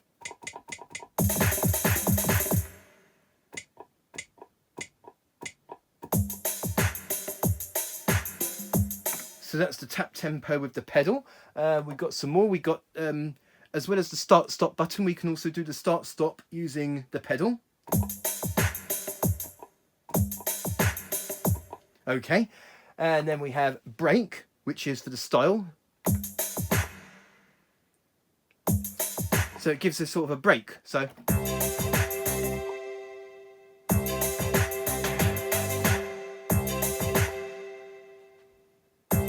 which adds a break to the style. Bass hold.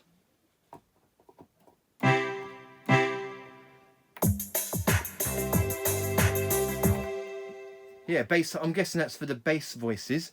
We have intro. So we go to, instead of pressing intro, we can press the pedal and it adds the intro.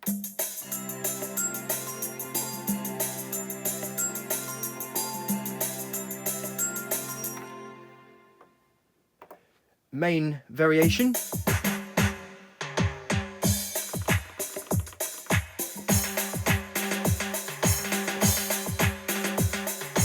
Yes, I'm using the pedal to change that. I'm not actually physically pressing the button to change the fill-in or main B fill-in.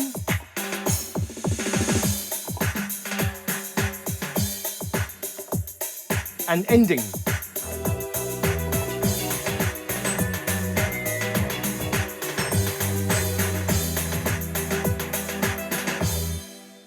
And all of that can be used just using the pedal.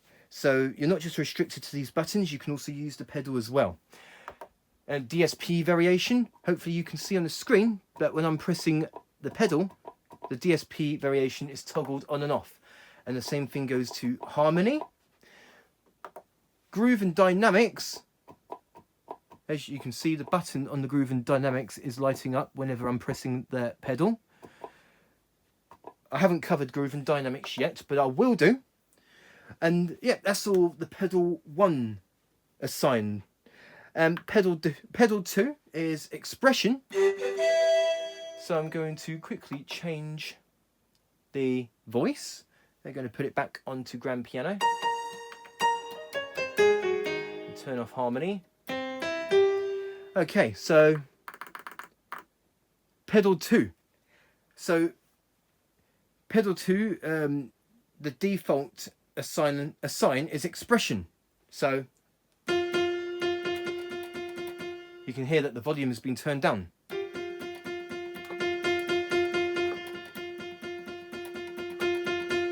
For this example, I am using an expression pedal. And then we have right 1 volume.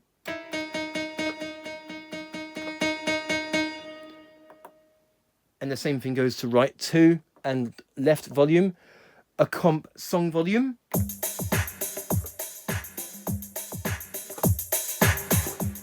That you can see on the screen here that the volume of the styles turned up and down as I use the expression pedal.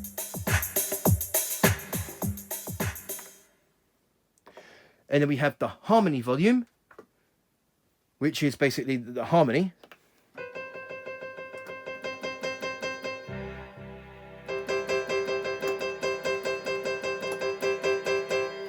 Okay, and then we have the brightness. Oh, turn off harmony. I'm guessing that's the brightness of the sound.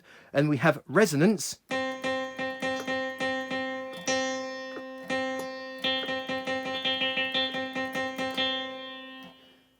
Sustain. But it doesn't seem to work on this expression pedal. It's actually a Technics expression pedal. I'm not actually using a Yamaha expression. So not all of these functions will work. Registration memory, plus and minus. Tap tempo. Yeah, that doesn't work with this expression pedal. Start, stop. Again, doesn't work. I mean, I think it could be, it's because it's an expression pedal. It only work with, say, a normal pedal. Bass hold, intro, main fill. So basically all the same stuff that you can use with the pedal 1 as well. So those are the pedal assignable functions. And then we have the pedal 1 polarity, which you can toggle to normal to reverse. So normal, sustain, where you have to hold down the pedal to get the sustain, or reverse. So we hold down the pedal, nothing, but if we let go of the pedal, the keyboard will sustain, because the polarity has been reversed.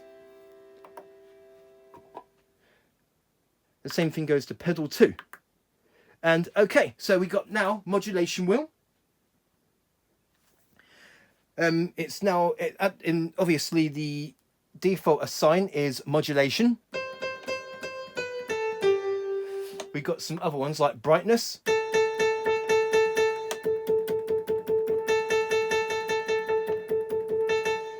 Or resonance.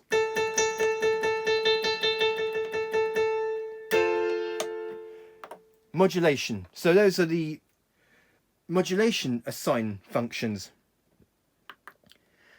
Okay, so that's everything within the overall functions with the different functions that you can do. So there you go. And that is the overall functions in which you can change like touch sensitivity, the tuning, scale tune, assign pedals to different functions as well as the modulation wheels and so on. So that is the overall functions.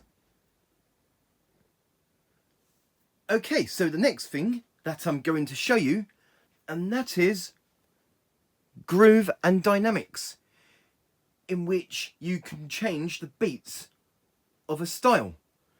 So I'll show that to you. So we're going to turn on the style.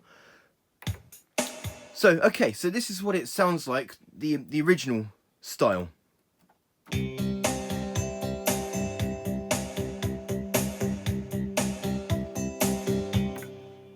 Okay, and now here's what the style will sound like with groove and dynamics turned on.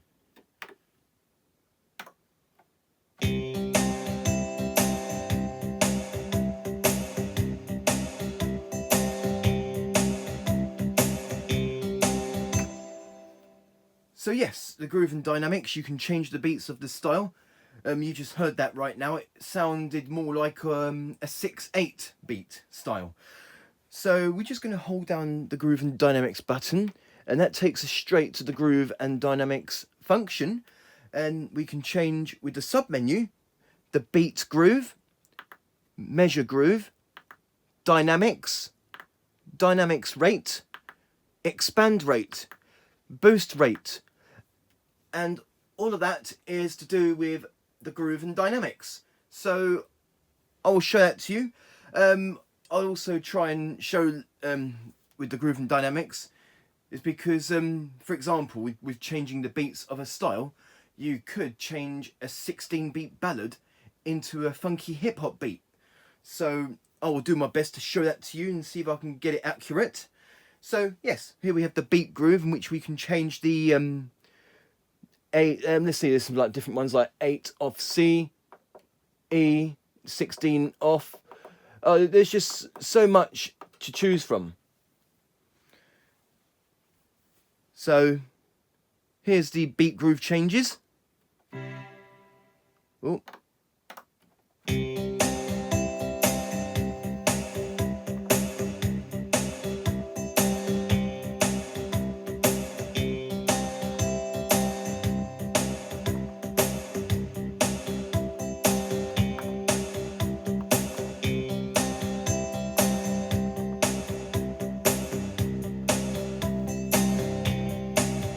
You can hear the bass sounds a bit longer.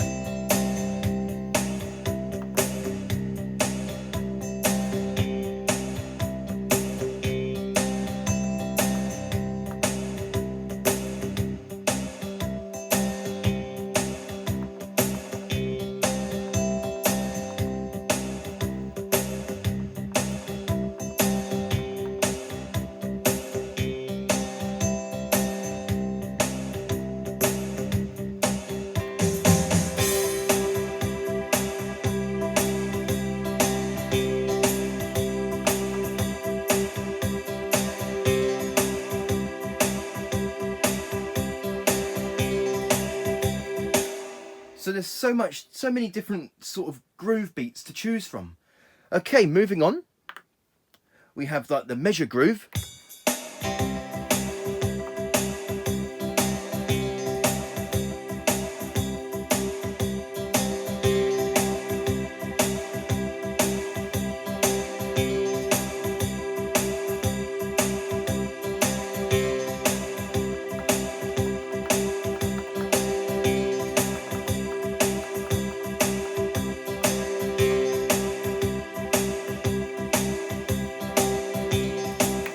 So yeah, there's so much of these to choose from. Moving on, we can change the dynamics.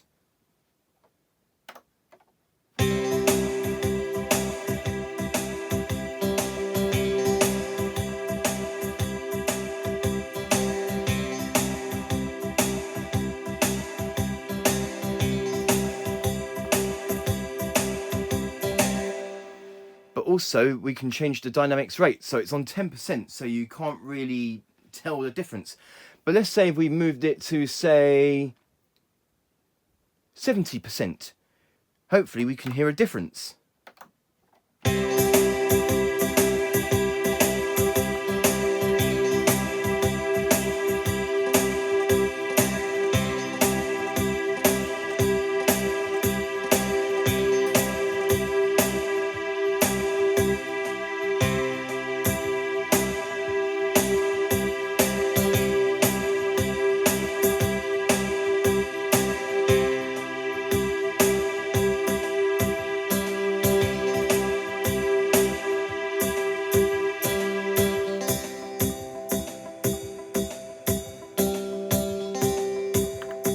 Here's changing the rate to 100%.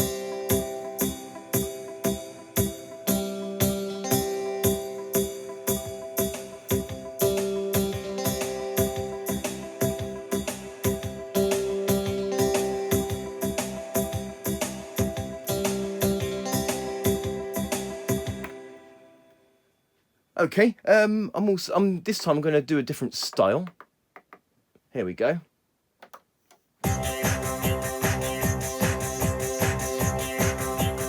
Okay, so groove and dynamics turned off. Groove and dynamics turned on.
Okay, so that's just messing around with the groove and dynamics and changing the groove and the dynamics to change the beats of the styles. Okay, we have expand rate.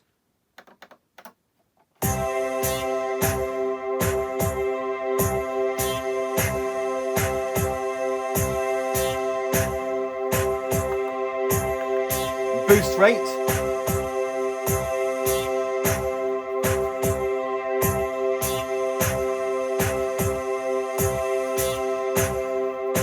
Up to 400%.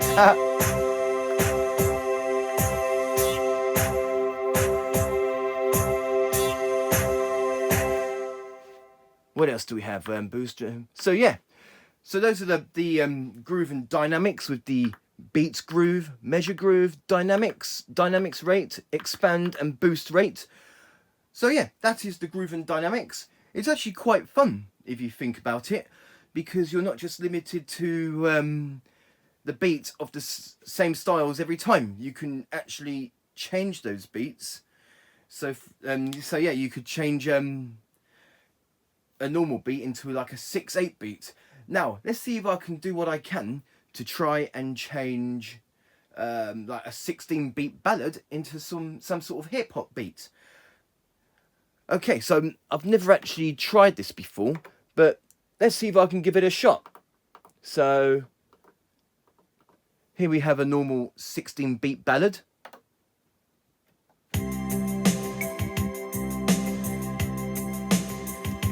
Let's try another one.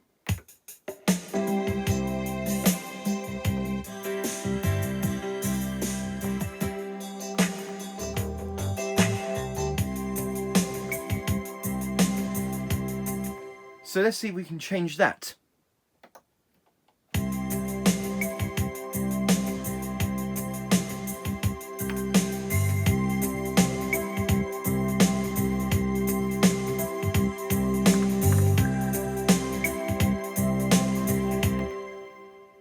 I'm just going to put these back to normal if I can.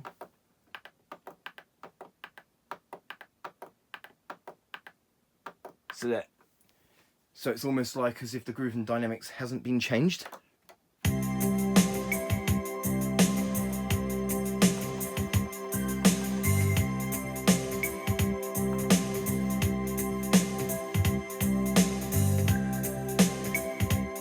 Okay, that sounds good.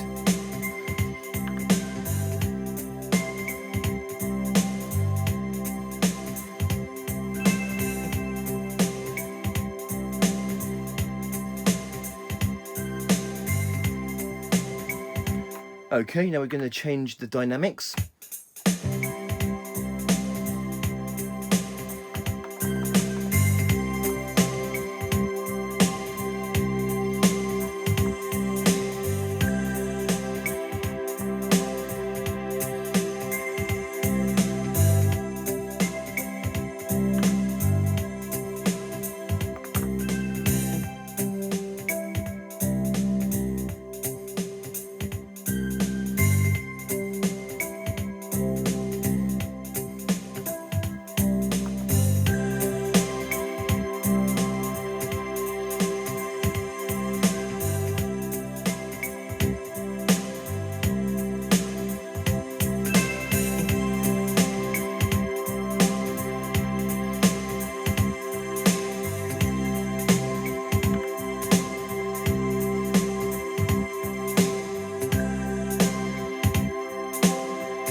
Okay, to me that's sounding good so far.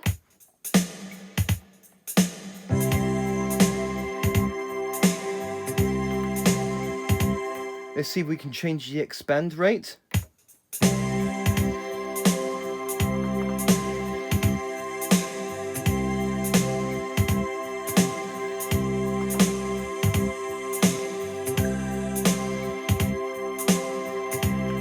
And boost rate.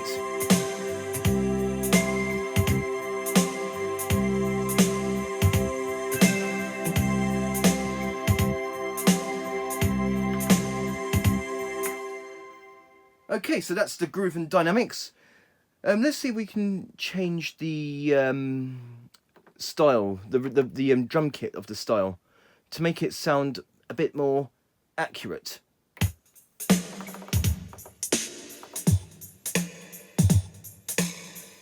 To make it sound more hip-hop like. So let's hear this.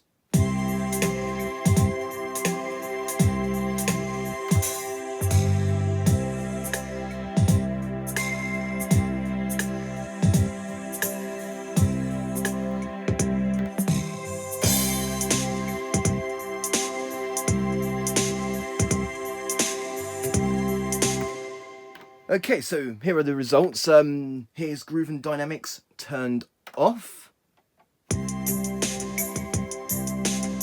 with the drum part of the style changed, of course. And now here's with Groove and Dynamics turned on.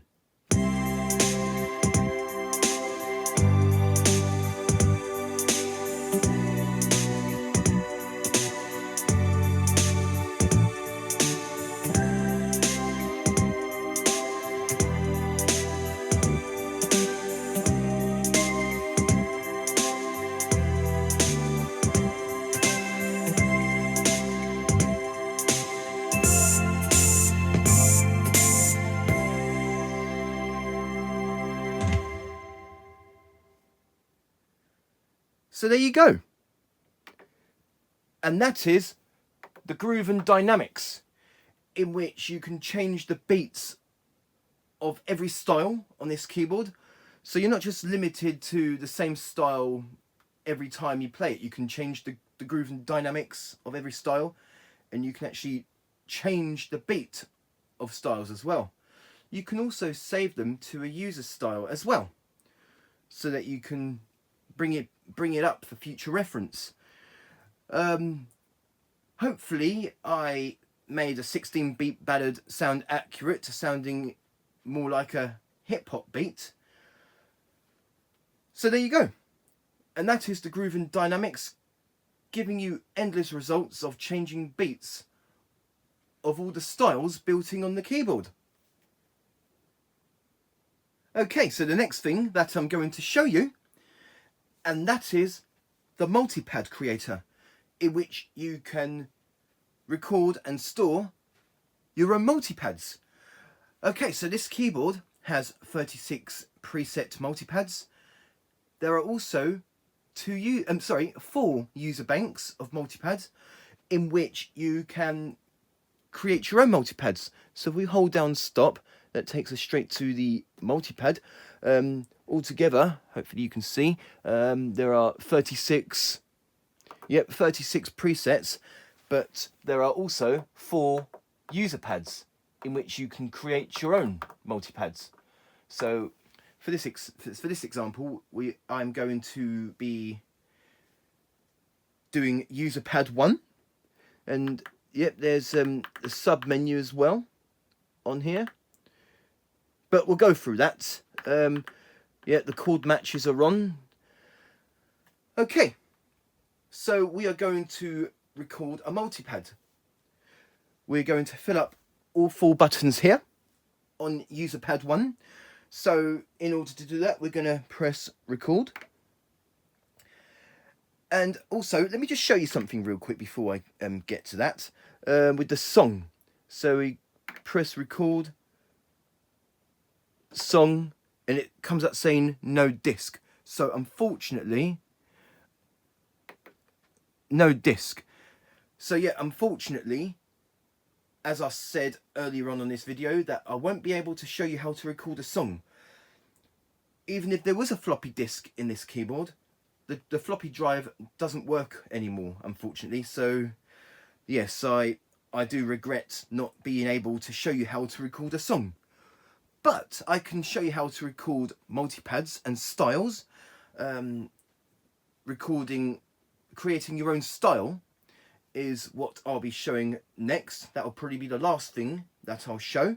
Okay, so moving on. So yeah, I'm going to be showing you how to record your own multipad. So I'm just going to get all that set up. First of all, let's go to the overall and turn on the metronome, because I want to keep myself in time. Okay, so we're going to press record. Okay, it's now ready to be recorded, the multipad. So I'm going to select my voice, analog kit. Okay.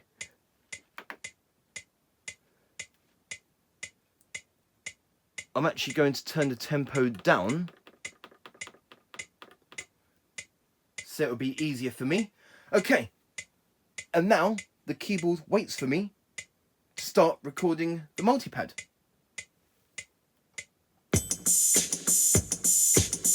Oh, better do that one again.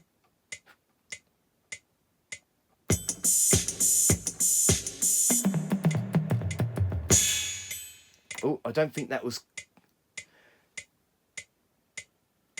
1, 2, 3, 4.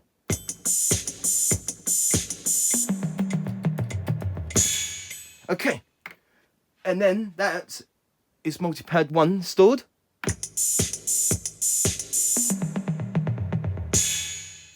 Okay, we are now going to select a voice for the next multipad. So this time I'm going to select a bass sound if I can find one. I'm just going through the categories. I want to use a synth bass for the next example. So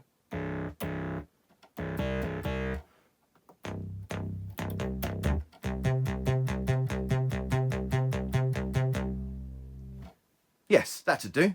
So I'm going to press record and multipad number 2. And the keyboard waits for us to play.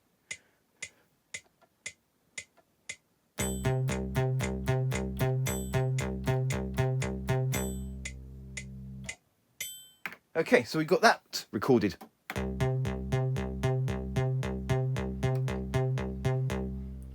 So this is what we've got so far.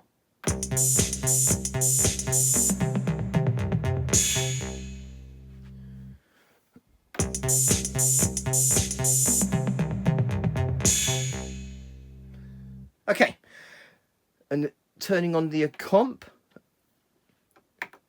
just making sure that it has the chord match.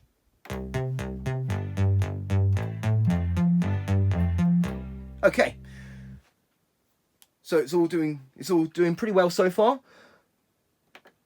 Now we're going to find a synth pad for the next part of the multipad. So I'm just going to go through the voices. Synth pad, okay.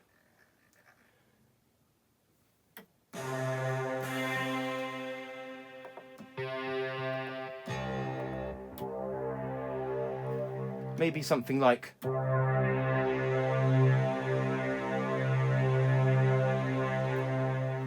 something very simple. Okay, so we're going to press record. This time, multipad number 3. And now the keyboard waits for us to start playing.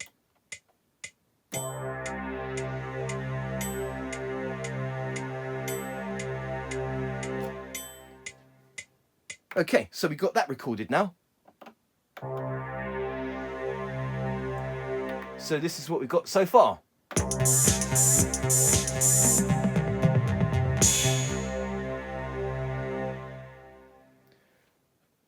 Right, now I'm going to do one more example of the Muilti Creator, therefore filling up an entire user of the multipad. Okay, so I'm going to think of a voice of what to select next.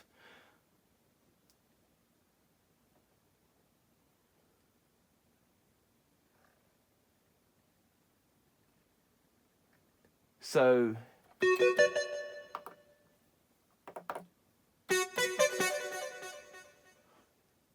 I'm just trying to think of a phrase to do.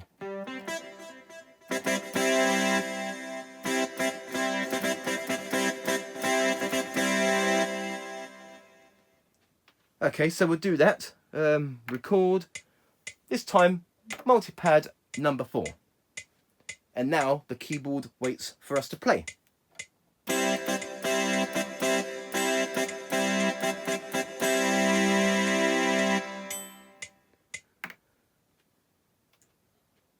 I know it's not perfect, but I'm just showing an example of the Multipad Creator. Okay, so we've recorded all 4 buttons here with user pad 1. So here are the results.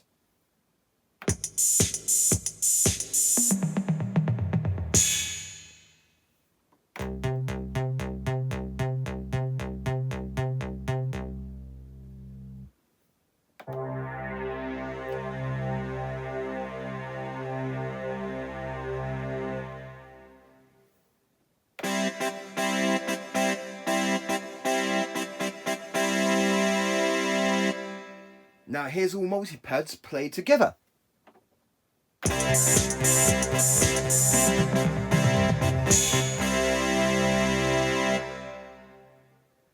Unfortunately on this keyboard there isn't a loop, so you can't loop the multipads over and over and over. So in order to play the multipad again, you have to press the button again. Okay, so here's the multipad. There we go. This time with the chord matches as well.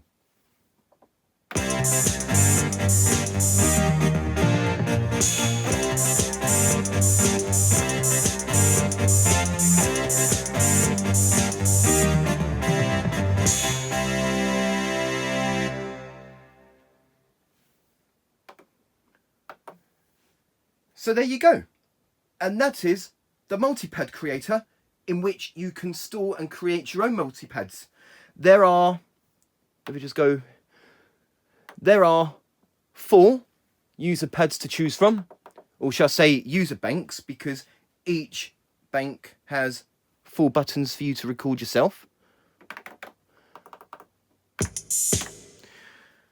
So there you go.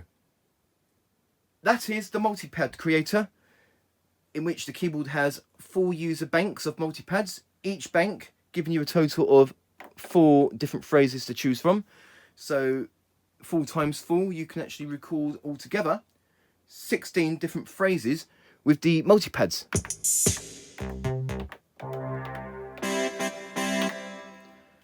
And that is Multipad Creator. Okay, so the last thing that I want to show you on this tutorial of the Yamaha PSR-730 keyboard, and that is Style Creator, in which you can create your own rhythm styles. Now I do apologise that this tutorial of this keyboard is much longer than I expected it to be. There's a lot more functions and features on this keyboard than I thought there was, so I wanted to do my best to show them all. So yes, so with the Style Creator, let's go to Style and then go to User Style. There are altogether 4 user styles, so you can store and create up to 4 of your own styles. Okay, so first of all, we just press record and style. So now we are ready to record our style.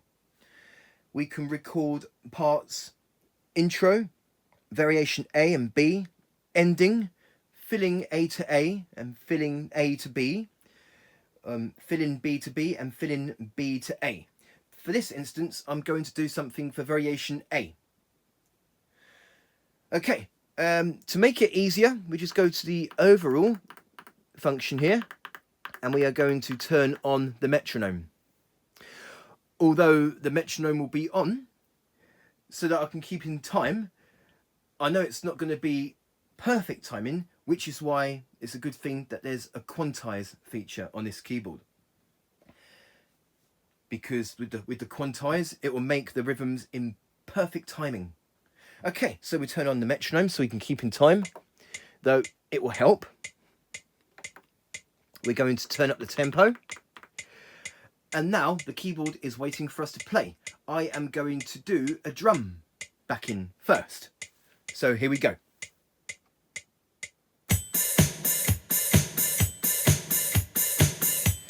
We can also add extra bits as well.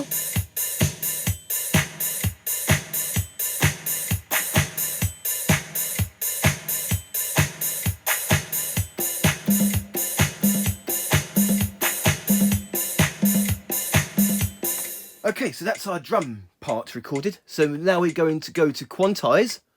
Yes, we're going to quantize 16 because that's the most common quantize setting. And we're going to go to execute. Yes, now it should be quantized and in perfect timing.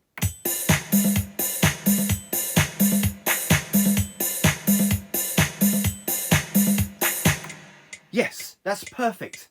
The timing's perfect. Right, we are now going to move on.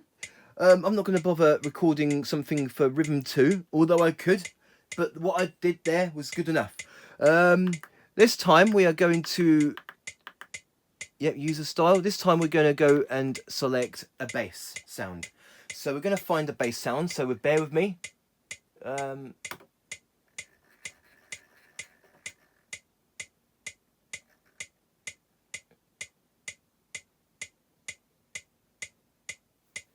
we go, we got finger bass.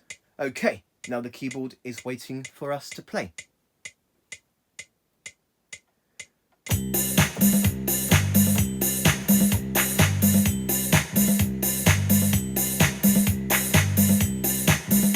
That's the bass done. And now we are going to quantize that too. Perfect.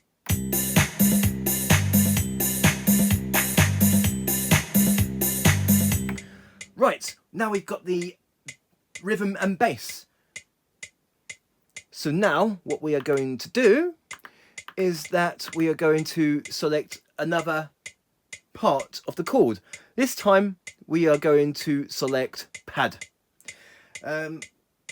Right, and now we're just going to find a sound. So I'm going to stop this. There we go.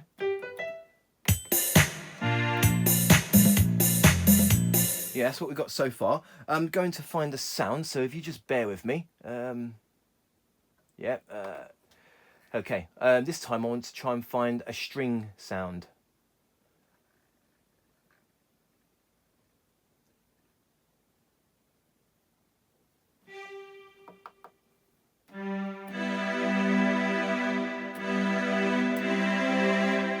Yes, okay, we'll do that sound. So we're going to go back to record.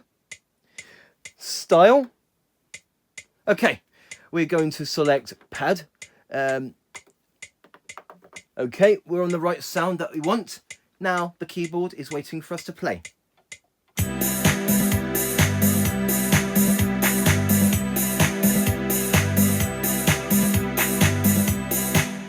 Okay, and now we're going to quantize that.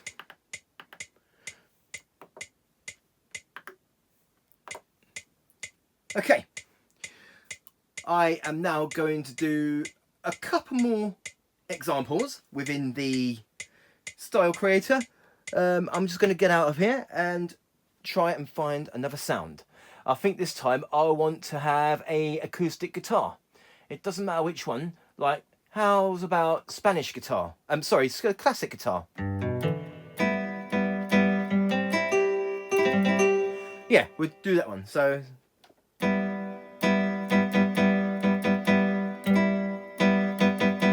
yeah, okay, and we're going to go back to sound 62. Okay, we're going to have that as a chord 2. So we're going to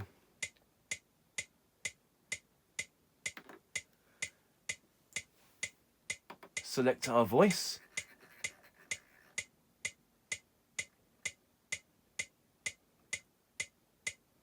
There we go. And now the keyboard is waiting for me to play. Here we go.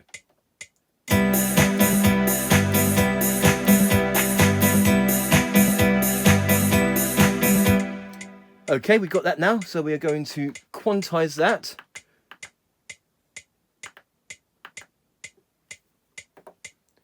(16), yep, execute. So now that should be in perfect time.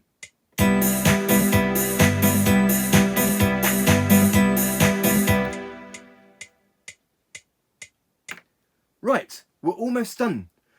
I'm going to do one more example with the Style Creator. Okay, I did one for rhythm, bass, chord and pad. Now I want to do a phrase. Okay, first of all, I am going to try and find a sound. What shall we have this time? Maybe sort of like a...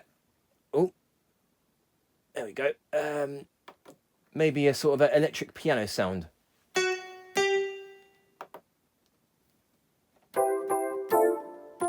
Yeah, and maybe do a phrase of some sort, so like...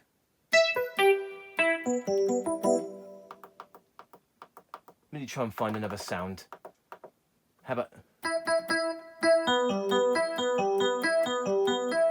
Yeah, okay, we'll do that. Right, so that's sound number 7.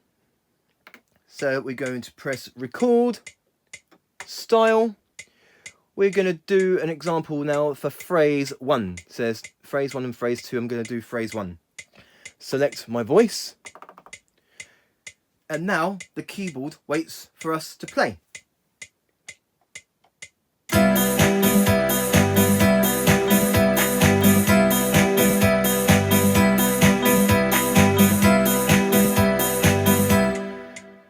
Okay, perfect. So we're going to quantize that. Execute, yes. And there we go.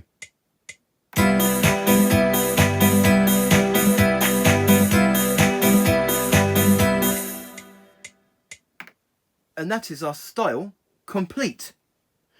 It's only variation A. As I said earlier, you can create parts for intro, variation A and B in ending, and the full fill-ins, A to A, or A to B, B to B, or B to A. So here are the results of our style.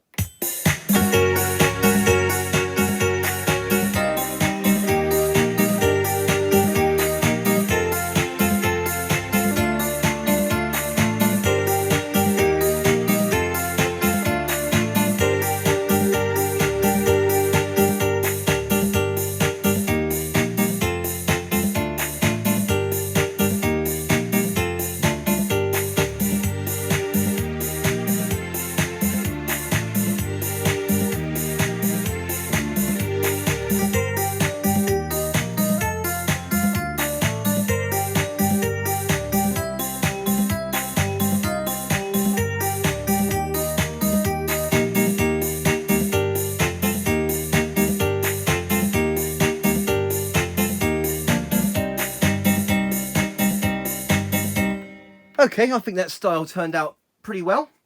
Yeah, for an example of the Style Creator. Okay, so the last thing that I'm going to show you, and that is that the fact that you can rename your style. So I was going to go back to record, but I'm not actually going to record anything. I am going to rename the user style. So there we go, user style. We are going to go ahead and call this one exactly what I called my registration memory earlier. I'm going to call this one example, because after all, this is an example of the Style Creator.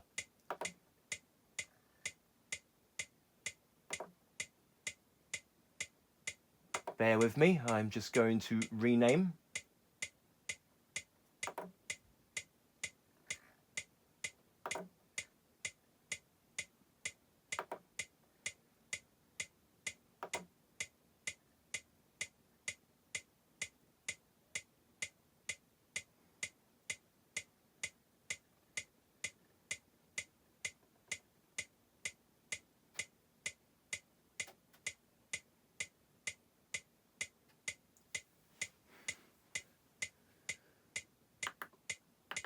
Okay, so we're going to select a different style. There you go, the last style, and now the user style. There you go, I've named it example because that's an example of the Style Creator. So, yep, here we go. Oh, one moment, I don't need to have the metronome on now.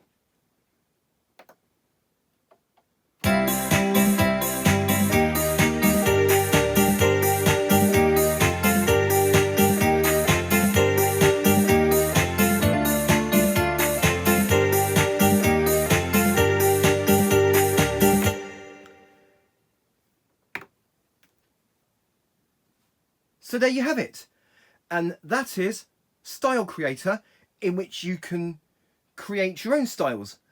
There are 4 user styles on this keyboard, therefore you can create up to 4 of your own styles and store them on the user section of the keyboard. So again, that is Style Creator. Okay, so this is now the end of this tutorial of the Yamaha PSR-730 keyboard.